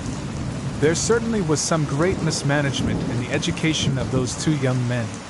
One has got all the goodness, and the other all the appearance of it. I never thought Mr. Darcy so deficient in the appearance of it as he used to do, and yet I meant to be uncommonly clever in taking so decided a dislike to him, without any reason. It is such a spur to one's genius, such an opening for wit, to have a dislike of that kind. One may be continually abusive without saying anything just, but one cannot be always laughing at a man without now and then stumbling on something witty. Lizzie, when you first read that letter, I am sure you could not treat the matter as you do now. Indeed, I could not. I was uncomfortable enough. I was very uncomfortable, I may say unhappy, and with no one to speak to of what I felt, no Jane to comfort me, and say that I had not been so very weak, and vain, and nonsensical, as I knew I had. Oh, how I wanted you! How unfortunate that you should have used such very strong expressions in speaking of Wickham to Mr. Darcy, for now they do appear wholly undeserved. Certainly. But the misfortune of speaking with bitterness is a most natural consequence of the prejudices I had been encouraging. There is one point on which I want your advice. I want to be told whether I ought, or ought not, to make our acquaintance in general understand Wickham's character. Miss Bennet paused a little, and then replied, "Surely there can be no occasion for exposing him so dreadfully. What is your own opinion?" "That it ought not to be attempted. Mr. Darcy has not authorized me to make his communication public. On the contrary, every particular relative to his sister was meant to be kept as much as possible to myself, and if I endeavor to undeceive people as to the rest of his conduct, who will believe me? The general prejudice against Mr. Darcy is so violent that it would be the death of half the good people in Meryton to attempt to place him in an amiable light. I am not equal to it. Wickham will soon be gone, and therefore it will not signify to anybody here what he really is. Some time hence it will be all found out, and then we may laugh at their stupidity in not knowing it before. At present I will say nothing about it. You are quite right. To have his errors made public might ruin him forever. He is now, perhaps, sorry for what he has done, and anxious to re-establish a character. We must not make him desperate." The tumult of Elizabeth's mind was allayed by this conversation. She had got rid of two of the secrets which had weighed on her for a fortnight, and was certain of a willing listener in Jane, whenever she might wish to talk again of either. But there was still something lurking behind, of which prudence forbade the disclosure. She dared not relate the other half of Mr. Darcy's letter, nor explain to her sister how sincerely she had been valued by his friend. Here was knowledge in which no one could partake, and she was sensible that nothing less than a perfect understanding between the parties could justify her in throwing off this last encumbrance of mystery. "And then," said she, "if that very improbable event should ever take place, I shall merely be able to tell what Bingley may tell in a much more agreeable manner himself. The liberty of communication cannot be mine till it has lost all its value." She was now, on being settled at home, at leisure to observe the real state of her sister's spirits. Jane was not happy. She still cherished a very tender affection for Bingley. Having never even fancied herself in love before, her regard had all the warmth of first attachment, and from her age and disposition, greater steadiness than first attachments often boast, and so fervently did she value his remembrance, and prefer him to every other man, that all her good sense, and all her attention to the feelings of her friends, were requisite to check the indulgence of those regrets which must have been injurious to her own health and their tranquillity. "Well, Lizzie," said Mrs. Bennet one day, "what is your opinion now of this sad business of Jane's? For my part, I am determined never to speak of it again to anybody. I told my sister Phillips so the other day, but I cannot find out that Jane saw anything of him in London. Well, he is a very undeserving young man, and I do not suppose there is the least chance in the world of her ever getting him now. There is no talk of his coming to Netherfield again in the summer, and I have inquired of everybody, too, who is likely to know." In seeing Bingley, her thoughts naturally flew to her sister, and oh, how ardently did she long to know whether any of his were directed in a like manner. Sometimes she could fancy that he talked less than on former occasions, and once or twice pleased herself with the notion that, as he looked at her, he was trying to trace a resemblance. But though this might be imaginary, she could not be deceived as to his behavior to Miss Darcy, who had been set up as a rival to Jane. No look appeared on either side that spoke particular regard. Nothing occurred between them that could justify the hopes of his sister.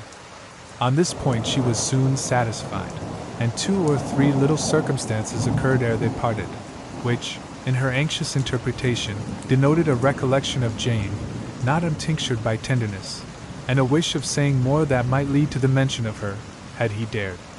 He observed to her, at a moment when the others were talking together, and in a tone which had something of real regret, that it was a very long time since he had had the pleasure of seeing her. And before she could reply, he added, "It is above 8 months. We have not met since the 26th of November, when we were all dancing together at Netherfield." Elizabeth was pleased to find his memory so exact, and he afterwards took occasion to ask her, when unattended to by any of the rest, whether all her sisters were at Longbourn. There was not much in the question, nor in the preceding remark, but there was a look and a manner which gave them meaning. It was not often that she could turn her eyes on Mr. Darcy himself, but whenever she did catch a glimpse she saw an expression of general complaisance, and in all that he said she heard an accent so far removed from hauteur or disdain of his companions, as convinced her that the improvement of manners which she had yesterday witnessed, however temporary its existence might prove, had at least outlived one day. When she saw him thus seeking the acquaintance, and courting the good opinion of people with whom any intercourse a few months ago would have been a disgrace, when she saw him thus civil, not only to herself, but to the very relations whom he had openly disdained, and recollected their last lively scene in Hunsford Parsonage, the difference, the change was so great, and struck so forcibly on her mind, that she could hardly restrain her astonishment from being visible. Never, even in the company of his dear friends at Netherfield, or his dignified relations at Rosings, had she seen him so desirous to please, so free from self-consequence or unbending reserve, as now, when no importance could result from the success of his endeavors, and when even the acquaintance of those to whom his attentions were addressed would draw down the ridicule and censure of the ladies both of Netherfield and Rosings. Their visitors stayed with them above half an hour, and when they arose to depart, Mr. Darcy called on his sister to join him in expressing their wish of seeing Mr. and Mrs. Gardiner and Miss Bennet to dinner at Pemberley, before they left the country. Miss Darcy, though with a diffidence which marked her little in the habit of giving invitations, readily obeyed. Mrs. Gardiner looked at her niece, desirous of knowing how she, whom the invitation most concerned, felt disposed as to its acceptance. But Elizabeth had turned away her head. Presuming, however, that this studied avoidance spoke rather a momentary embarrassment than any dislike of the proposal, and seeing in her husband, who was fond of society, a perfect willingness to accept it, she ventured to engage for her attendance, and the day after the next was fixed on. Bingley expressed great pleasure in the certainty of seeing Elizabeth again, having still a great deal to say to her, and many inquiries to make after all their Hertfordshire friends. Elizabeth, construing all this into a wish of hearing her speak of her sister, was pleased, and on this account, as well as some others, found herself, when their visitors left them, capable of considering the last half-hour with some satisfaction, though while it was passing the enjoyment of it had been little. Eager to be alone, and fearful of inquiries or hints from her uncle and aunt, she stayed with them only long enough to hear their favorable opinion of Bingley, and then hurried away to dress. But she had no reason to fear Mr. and Mrs. Gardiner's curiosity. It was not their wish to force her communication. It was evident that she was much better acquainted with Mr. Darcy than they had before any idea of. It was evident that he was very much in love with her. They saw much to interest, but nothing to justify inquiry. Of Mr. Darcy it was now a matter of anxiety to think well, and, as far as their acquaintance reached, there was no fault to find. They could not be untouched by his politeness, and had they drawn his character from their own feelings and his servant's report, without any reference to any other account, the circle in Hertfordshire to which he was known would not have recognized it from Mr. Darcy. There was now an interest, however, in believing the housekeeper, and they soon became sensible that the authority of a servant, who had known him since he was 4 years old, and whose own manners indicated respectability, was not to be hastily rejected. Neither had anything occurred in the intelligence of their Lambton friends that could materially lessen its weight. They had nothing to accuse him of but pride. Pride he probably had, and if not, it would certainly be imputed by the inhabitants of a small market town where the family did not visit. It was acknowledged, however, that he was a liberal man, and did much good among the poor. With respect to Wickham, the travellers soon found that he was not held there in much estimation, for though the chief of his concerns with the son of his patron were imperfectly understood, it was yet a well-known fact that, on his quitting Derbyshire, he had left many debts behind him, which Mr. Darcy afterwards discharged. As for Elizabeth, her thoughts were at Pemberley this evening more than the last, and the evening, though as it passed it seemed long, was not long enough to determine her feelings towards one in that mansion, and she lay awake 2 whole hours, endeavoring to make them out. She certainly did not hate him. No, hatred had vanished long ago, and she had almost as long been ashamed of ever feeling a dislike against him, that could be so called. The respect created by the conviction of his valuable qualities, though at first unwillingly admitted, had for some time ceased to be repugnant to her feelings, and it was now heightened into somewhat of a friendlier nature by the testimony so highly in his favor, and bringing forward his disposition in so amiable a light, which yesterday had produced. But above all, above respect and esteem, there was a motive within her of goodwill which could not be overlooked. It was gratitude.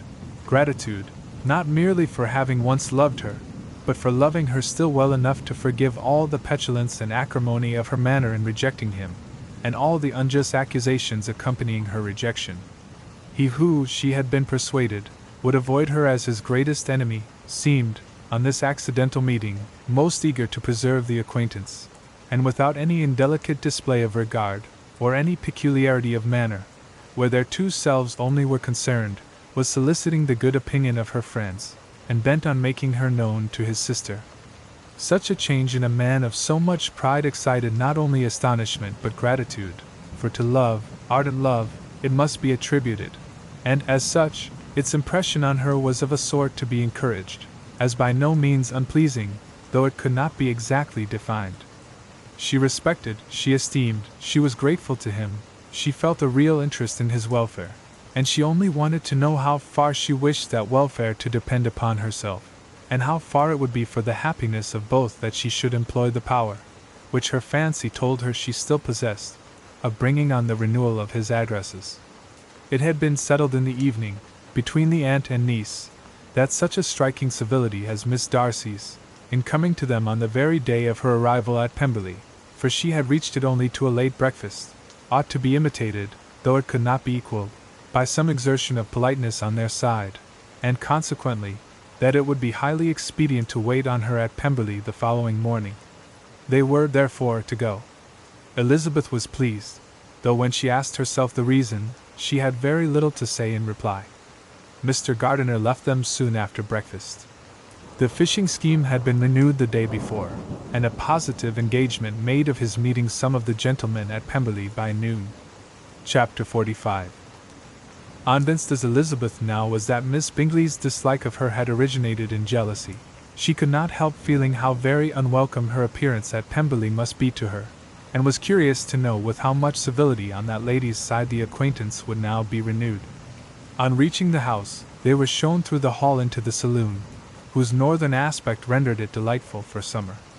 Its windows, opening to the ground, admitted a most refreshing view of the high woody hills behind the house, and of the beautiful oaks and Spanish chestnuts which were scattered over the intermediate lawn. In this room they were received by Miss Darcy, who was sitting there with Mrs. Hurst and Miss Bingley, and the lady with whom she lived in London.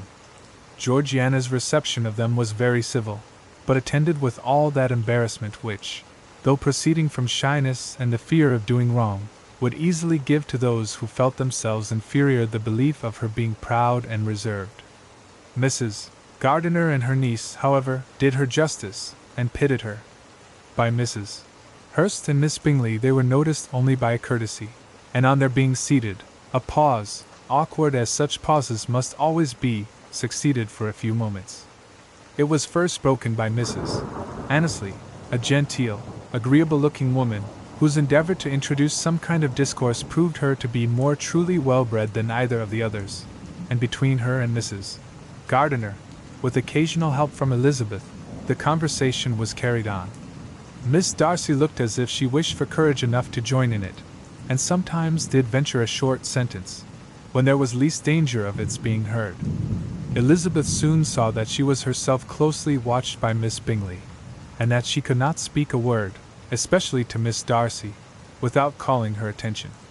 This observation would not have prevented her from trying to talk to the latter, had they not been seated at an inconvenient distance, but she was not sorry to be spared the necessity of saying much. Her own thoughts were employing her. She expected every moment that some of the gentlemen would enter the room. She wished, she feared, that the master of the house might be amongst them, and whether she wished or feared it most, she could scarcely determine. After sitting in this manner a quarter of an hour, without hearing Miss Bingley's voice, Elizabeth was roused by receiving from her a cold inquiry after the health of her family. She answered with equal indifference and brevity, and the other said no more. The next variation which their visit afforded was produced by the entrance of servants with cold meat, cake, and a variety of all the finest fruits in season. But this did not take place till after many a significant look and smile from Mrs. Annesley to Miss Darcy had been given, to remind her of her post.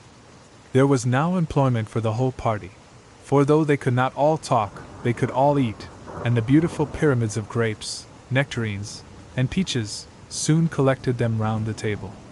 While thus engaged, Elizabeth had a fair opportunity of deciding whether she most feared or wished for the appearance of Mr. Darcy, by the feelings which prevailed on his entering the room, and then, though but a moment before she had believed her wishes to predominate, she began to regret that he came. He had been some time with Mr. Gardiner, who, with 2 or 3 other gentlemen from the house, was engaged by the river, and had left him only on learning that the ladies of the family intended a visit to Georgiana that morning. No sooner did he appear, than Elizabeth wisely resolved to be perfectly easy and unembarrassed, a resolution the more necessary to be made, but perhaps not the more easily kept, because she saw that the suspicions of the whole party were awakened against them, and that there was scarcely an eye which did not watch his behavior when he first came into the room. In no countenance was attentive curiosity so strongly marked as in Miss Bingley's, in spite of the smiles which overspread her face whenever she spoke to one of its objects, for jealousy had not yet made her desperate, and her attentions to Mr. Darcy were by no means over. Miss Darcy, on her brother's entrance, exerted herself much more to talk, and Elizabeth saw that he was anxious for his sister and herself to get acquainted, and forwarded, as much as possible, every attempt at conversation on either side. Miss Bingley saw all this likewise, and in the imprudence of anger, took the first opportunity of saying, with sneering civility, "Pray, Miss Eliza, are not the Shire militia removed from Meryton? They must be a great loss to your family." In Darcy's presence she dared not mention Wickham's name, but Elizabeth instantly comprehended that he was uppermost in her thoughts, and the various recollections connected with him gave her a moment's distress. But exerting herself vigorously to repel the ill-natured attack, she presently answered the question in a tolerably disengaged tone. While she spoke, an involuntary glance showed her Darcy with a heightened complexion, earnestly looking at her, and his sister overcome with confusion, and unable to lift up her eyes. Had Miss Bingley known what pain she was then giving her beloved friend, she undoubtedly would have refrained from the hint, but she had merely intended to discompose Elizabeth, by bringing forward the idea of a man to whom she believed her partial, to make her betray a sensibility which might injure her in Darcy's opinion, and, perhaps, to remind the latter of all the follies and absurdities by which some part of her family were connected with that corps. Not a syllable had ever reached her of Miss Darcy's meditated elopement. To no creature had it been revealed, where secrecy was possible, except to Elizabeth, and from all Bingley's connections her brother was particularly anxious to conceal it, from that very wish which Elizabeth had long ago attributed to him, of their becoming hereafter her own. He had certainly formed such a plan, and without meaning that it should affect his endeavor to separate him from Miss Bennet, it is probable that it might add something to his lively concern for the welfare of his friend. Elizabeth's collected behavior, however, soon quieted his emotion, and as Miss Bingley, vexed and disappointed, dared not approach nearer to Wickham, Georgiana also recovered in time, though not enough to be able to speak any more. Her brother, whose eyes she feared to meet, scarcely recollected her interest in the affair, and the very circumstance which had been designed to turn his thoughts from Elizabeth seemed to have fixed them on her more and more cheerfully. Their visit did not continue long after the question and answer above mentioned, and while Mr. Darcy was attending them to their carriage, Miss Bingley was venting her feelings and criticisms on Elizabeth H's person, behavior, and dress. But Georgiana would not join her. Her brother's recommendation was enough to ensure her favor. His judgment could not err, and he had spoken in such terms of Elizabeth as to leave Georgiana without the power of finding her otherwise than lovely and amiable. When Darcy returned to the saloon, Miss Bingley could not help repeating to him some part of what she had been saying to his sister. "How very ill Eliza Bennet looks this morning, Mr. Darcy," she cried. "I never in my life saw anyone so much altered as she is since the winter. She is grown so brown and coarse. Louisa and I were agreeing that we should not have known her again." However little Mr. Darcy might have liked such an address, he contented himself with coolly replying that he perceived no other alteration than her being rather tanned, no miraculous consequence of traveling in the summer. For my own part, she rejoined, I must confess that I never could see any beauty in her. Her face is too thin, her complexion has no brilliancy, and her features are not at all handsome. Her nose wants character, there is nothing marked in its lines. Her teeth are tolerable, but not out of the common way, and as for her eyes, which have sometimes been called so fine, I never could perceive anything extraordinary in them. They have a sharp, shrewish look, which I do not like at all, and in her air altogether there is a self-sufficiency without fashion, which is intolerable. Persuaded as Miss Bingley was that Darcy admired Elizabeth, this was not the best method of recommending herself, but angry people are not always wise, and in seeing him at last look somewhat nettled, she had all the success she expected. He was resolutely silent, however, and from a determination of making him speak, she continued, I remember, when we first knew her in Hertfordshire, how amazed we all were to find that she was a reputed beauty, and I particularly recollect your saying one night, after they had been dining at Netherfield, she a beauty. I should as soon call her mother a wit, but afterwards she seemed to improve on you, and I believe you thought her rather pretty at one time. Yes, replied Darcy, who could contain himself no longer. But that was only when I first knew her, for it is many months since I have considered her as one of the handsomest women of my acquaintance. He then went away, and Miss Bingley was left to all the satisfaction of having forced him to say what gave no one any pain but herself. Mrs. Gardiner and Elizabeth talked of all that had occurred during their visit, as they returned, except what had particularly interested them both. The looks and behavior of everybody they had seen were discussed, except of the person who had mostly engaged their attention. They talked of his sister, his friends, his house, his fruit, of everything but himself, yet Elizabeth was longing to know what Mrs. Gardiner thought of him, and Mrs. Gardiner would have been highly gratified by her niece's beginning the subject. Chapter 46. Elizabeth had been a good deal disappointed in not finding a letter from Jane on their first arrival at Lambton, and this disappointment had been renewed on each of the mornings that had now been spent there. But on the third her repining was over, and her sister justified by the receipt of 2 letters from her at once, on one of which was marked that it had been missent elsewhere. Elizabeth was not surprised at it, as Jane had written the direction remarkably ill. They had just been preparing to walk as the letters came in, and her uncle and aunt, leaving her to enjoy them in quiet, set off by themselves. The one missent must be first attended to. It had been written 5 days ago. The beginning contained an account of all the little parties and engagements, with such news as the country afforded, but the latter half, which was dated a day later, and written in evident agitation, gave more important intelligence. It was to this effect. Since writing the above, dearest Lizzie, something has occurred of a most unexpected and serious nature, but I am afraid of alarming you. Be assured that we are all well. What I have to say relates to poor Lydia. An express came at 12 last night, just as we were all gone to bed, from Colonel Forster, to inform us that she was gone off to Scotland with one of his officers, to own the truth, with Wickham. Imagine our surprise. To Kitty, however, it does not seem so wholly unexpected. I am very, very sorry. So imprudent a match on both sides. But I am willing to hope the best, and that his character has been misunderstood. Thoughtless and indiscreet, I can easily believe him, but this step, and let us rejoice over it, marks nothing bad at heart. His choice is disinterested at least, for he must know my father can give her nothing.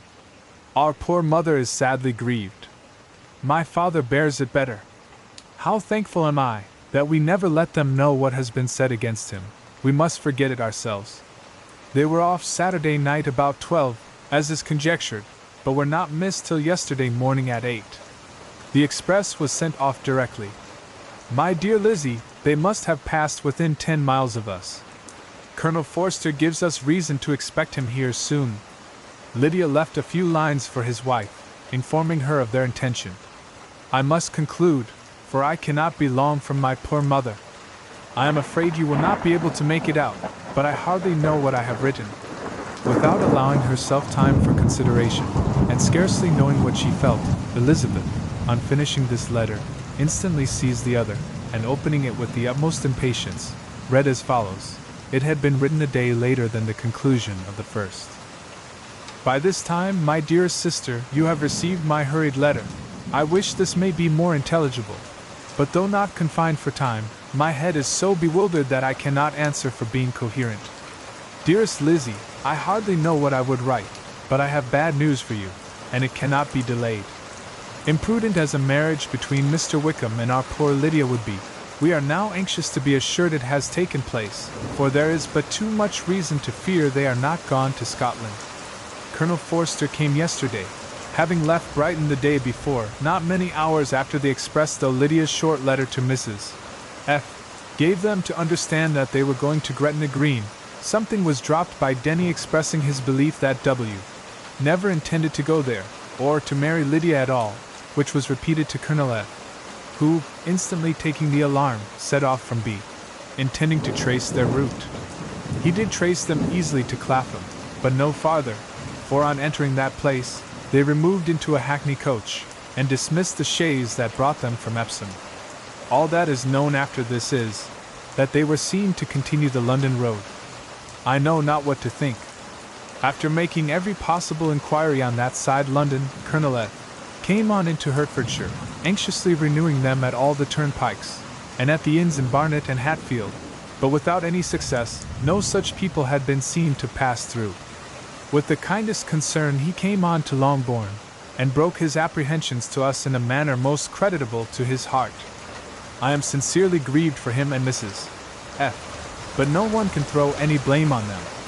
Our distress, my dear Lizzie, is very great.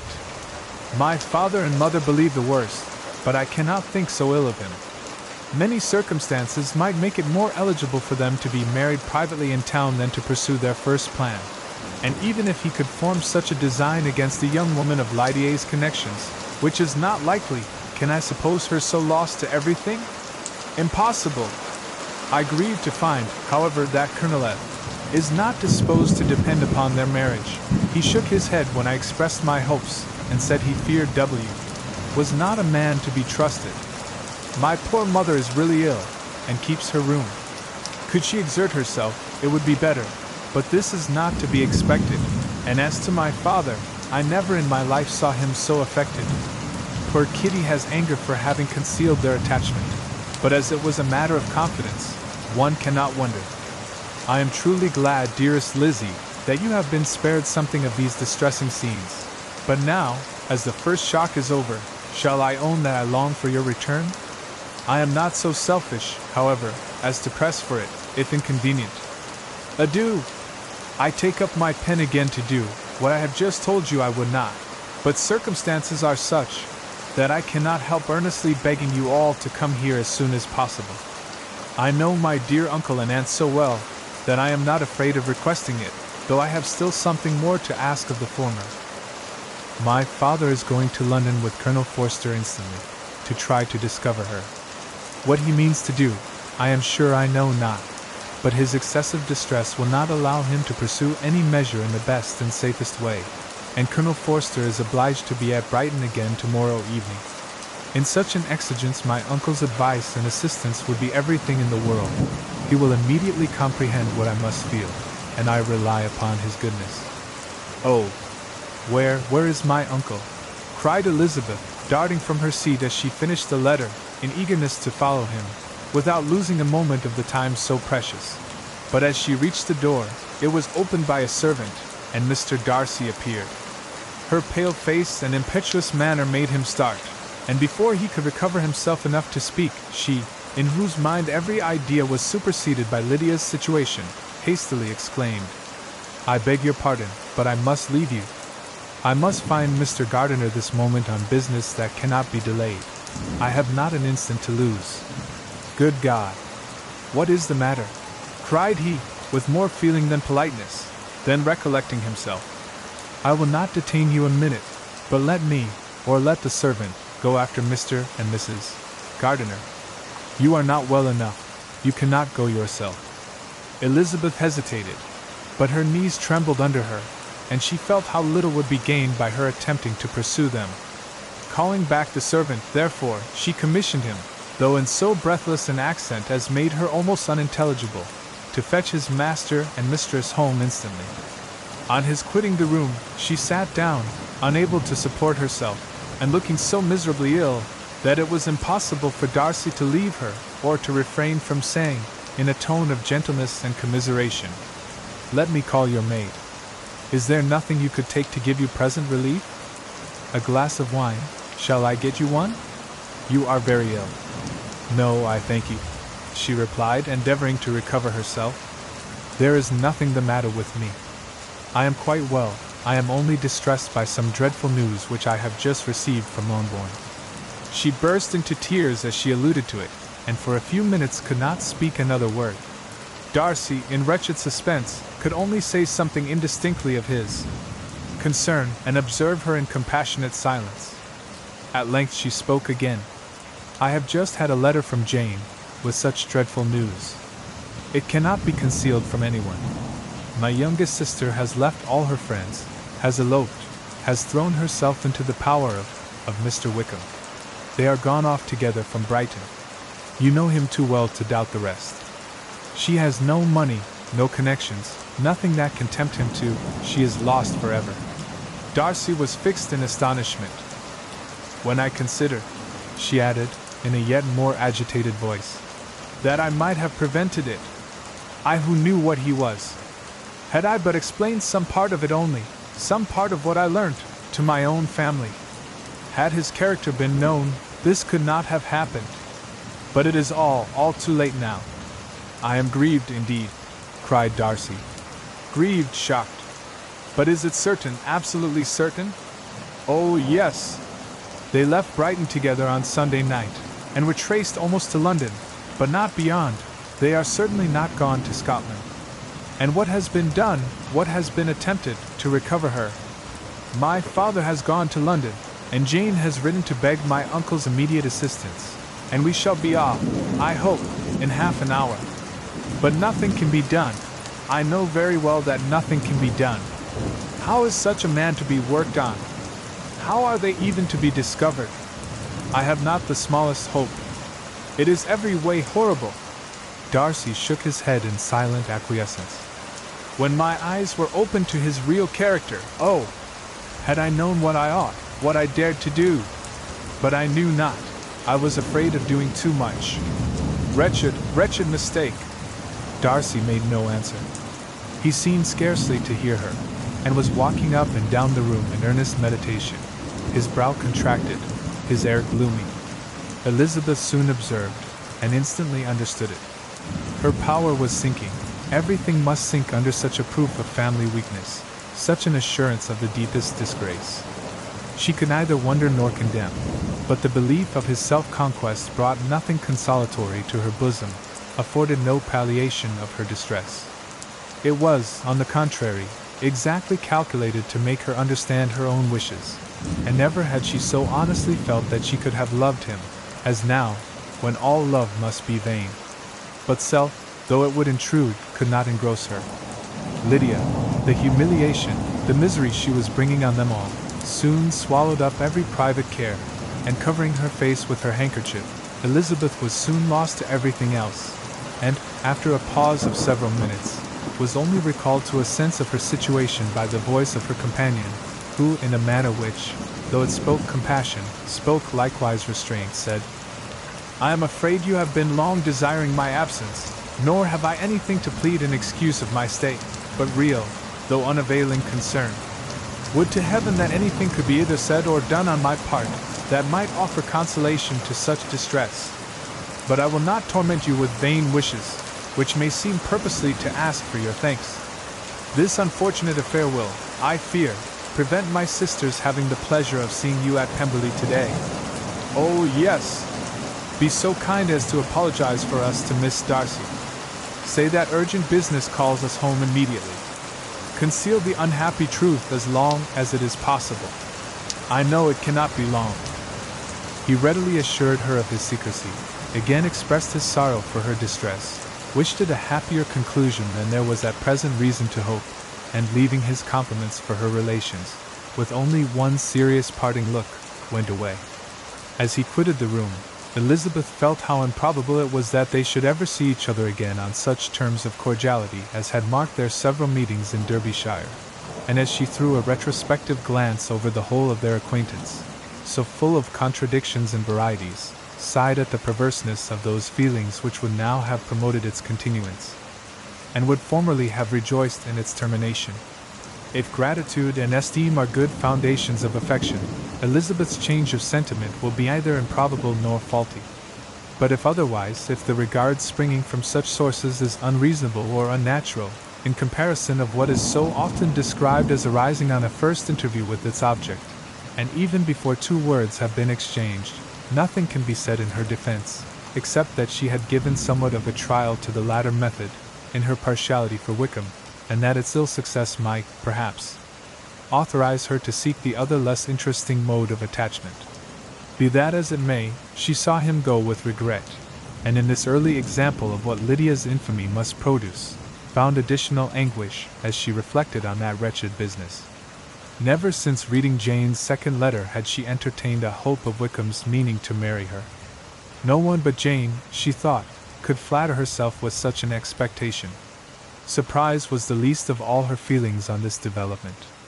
While the contents of the first letter remained on her mind, she was all surprise, all astonishment, that Wickham should marry a girl whom it was impossible he could marry for money, and how Lydia could ever have attached him had appeared incomprehensible. But now it was all too natural. For such an attachment as this, she might have sufficient charms, and though she did not suppose Lydia to be deliberately engaging in an elopement, without the intention of marriage, she had no difficulty in believing that neither her virtue nor her understanding would preserve her from falling an easy prey. She had never perceived, while the regiment was in Hertfordshire, that Lydia had any partiality for him, but she was convinced that Lydia had wanted only encouragement to attach herself to anybody. Sometimes one officer, sometimes another, had been her favorite, as their attentions raised them in her opinion. Her affections had been continually fluctuating, but never without an object. The mischief of neglect and mistaken indulgence towards such a girl. Oh, how acutely did she now feel it! She was wild to be at home, to hear, to see, to be upon the spot to share with Jane in the cares that must now fall wholly upon her, in a family so deranged, a father absent, a mother incapable of exertion, and requiring constant attendance, and though almost persuaded that nothing could be done for Lydia, her uncle's interference seemed of the utmost importance. Until he entered the room, the misery of her impatience was severe. Mr. and Mrs. Gardiner had hurried back in alarm, supposing, by the servant's account, that their niece was taken suddenly ill, but satisfying them instantly on that head, she eagerly communicated the cause of their summons, reading the two letters aloud, and dwelling on the postscript of the last with trembling energy. Though Lydia had never been a favorite with them, Mr. and Mrs. Gardiner could not but be deeply affected. Not Lydia only, but all were concerned in it, and after the first exclamations of surprise and horror, Mr. Gardiner readily promised every assistance in his power. Elizabeth, though expecting no less, thanked him with tears of gratitude, and all three being actuated by one spirit, everything relating to their journey was speedily settled. They were to be off as soon as possible. "But what is to be done about Pemberley?" cried Mrs. Gardiner. "John told us Mr. Darcy was here when you sent for us. Was it so?" "Yes, and I told him we should not be able to keep our engagement. That is all settled." "What is all settled?" repeated the other, as she ran into her room to prepare. "And are they upon such terms as for her to disclose the real truth? Oh, that I knew how it was!" But wishes were vain, or, at best, could serve only to amuse her in the hurry and confusion of the following hour. Had Elizabeth been at leisure to be idle, she would have remained certain that all employment was impossible to one so wretched as herself. But she had her share of business as well as her aunt, and amongst the rest there were notes to be written to all their friends at Lambton, with false excuses for their sudden departure. An hour, however, saw the whole completed, and Mr. Gardiner, meanwhile, having settled his account at the inn, nothing remained to be done but to go, and Elizabeth, after all the misery of the morning, found herself, in a shorter space of time than she could have supposed, seated in the carriage, and on the road to Longbourn. Chapter 47. "Have been thinking it over again, Elizabeth," said her uncle, as they drove from the town. "And really, upon serious consideration, I am much more inclined than I was to judge as your eldest sister does of the matter. It appears to me so very unlikely that any young man should form such a design against a girl who is by no means unprotected or friendless, and who was actually staying in his colonel's family, that I am strongly inclined to hope the best. Could he expect that her friends would not step forward? Could he expect to be noticed again by the regiment, after such an affront to Colonel Forster? His temptation is not adequate to the risk." "Do you really think so?" cried Elizabeth, brightening up for a moment. "Upon my word," said Mrs. Gardiner, "I begin to be of your uncle's opinion. It is really too great a violation of decency, honor, and interest for him to be guilty of it. I cannot think so very ill of Wickham. Can you yourself, Lizzie, so wholly give him up as to believe him capable of it? Not perhaps of neglecting his own interest, but of every other neglect I can believe him capable. If, indeed, it should be so, but I dare not hope it. Why should they not go on to Scotland, if that had been the case?" "In the first place," replied Mr. Gardiner, "there is no absolute proof that they are not gone to Scotland." "Oh, but their removing from the chaise into a hackney coach is such a presumption. And, besides, no traces of them were to be found on the Barnet road." "Well, then, supposing them to be in London, they may be there, though for the purpose of concealment, for no more exceptionable purpose. It is not likely that money should be very abundant on either side, and it might strike them that they could be more economically, though less expeditiously, married in London than in Scotland. But why all this secrecy? Why any fear of detection? Why must their marriage be private? Oh, no, no, this is not likely. His most particular friend, you see by Jane's account, was persuaded of his never intending to marry her. Wickham will never marry a woman without some money. He cannot afford it. And what claims has Lydia, what attractions has she beyond youth, health, and good humor, that could make him for her sake forego every chance of benefiting himself by marrying well? As to what restraint the apprehensions of disgrace in the corps might throw on a dishonorable elopement with her, I am not able to judge, for I know nothing of the effects that such a step might produce. But as to your other objection, I am afraid it will hardly hold good. Lydia has no brothers to step forward, and he might imagine, from my father's behavior, from his indolence and the little attention he has ever seemed to give to what was going forward in his family, that he would do as little and think as little about it as any father could do in such a matter. But can you think that Lydia is so lost to everything but love of him, as to consent to live with him on any other terms than marriage? It does seem, and it is most shocking indeed," replied Elizabeth, with tears in her eyes, "that a sister's sense of decency and virtue in such a point should admit of doubt. But really, I know not what to say. Perhaps I am not doing her justice. But she is very young, she has never been taught to think on serious subjects, and for the last half-year, nay, for a 12-month, she has been given up to nothing but amusement and vanity. She has been allowed to dispose of her time in the most idle and frivolous manner, and to adopt any opinions that came in her way. Since the Shire were first quartered in Meryton, nothing but love, flirtation, and officers have been in her head. She has been doing everything in her power, by thinking and talking on the subject, to give greater, what shall I call it, susceptibility to her feelings, which are naturally lively enough. And we all know that Wickham has every charm of person and address that can captivate a woman. But you see that Jane," said her aunt, "does not think so ill of Wickham, as to believe him capable of the attempt. Of whom does Jane ever think ill? And who is there, whatever might be their former conduct, that she would believe capable of such an attempt, till it were proved against them? But Jane knows, as well as I do, what Wickham really is. We both know that he has been profligate in every sense of the word, that he has neither integrity nor honor, that he is as false and deceitful as he is insinuating." "And do you really know all this?" cried Mrs. Gardiner, whose curiosity as to the mode of her intelligence was all alive. "I do, indeed. replied Elizabeth, coloring. "I told you the other day of his infamous behavior to Mr. Darcy, and you, yourself, when last at Longbourn, heard in what manner he spoke of the man who had behaved with such forbearance and liberality towards him. And there are other circumstances which I am not at liberty, which it is not worth while to relate, but his lies about the whole Pemberley family are endless. From what he said of Miss Darcy, I was thoroughly prepared to see a proud, reserved, disagreeable girl. Yet he knew to the contrary himself. He must know that she was as amiable and unpretending as we have found her. But does Lydia know nothing of this? Can she be ignorant of what you and Jane seem so well to understand? Oh yes, that is the worst of all.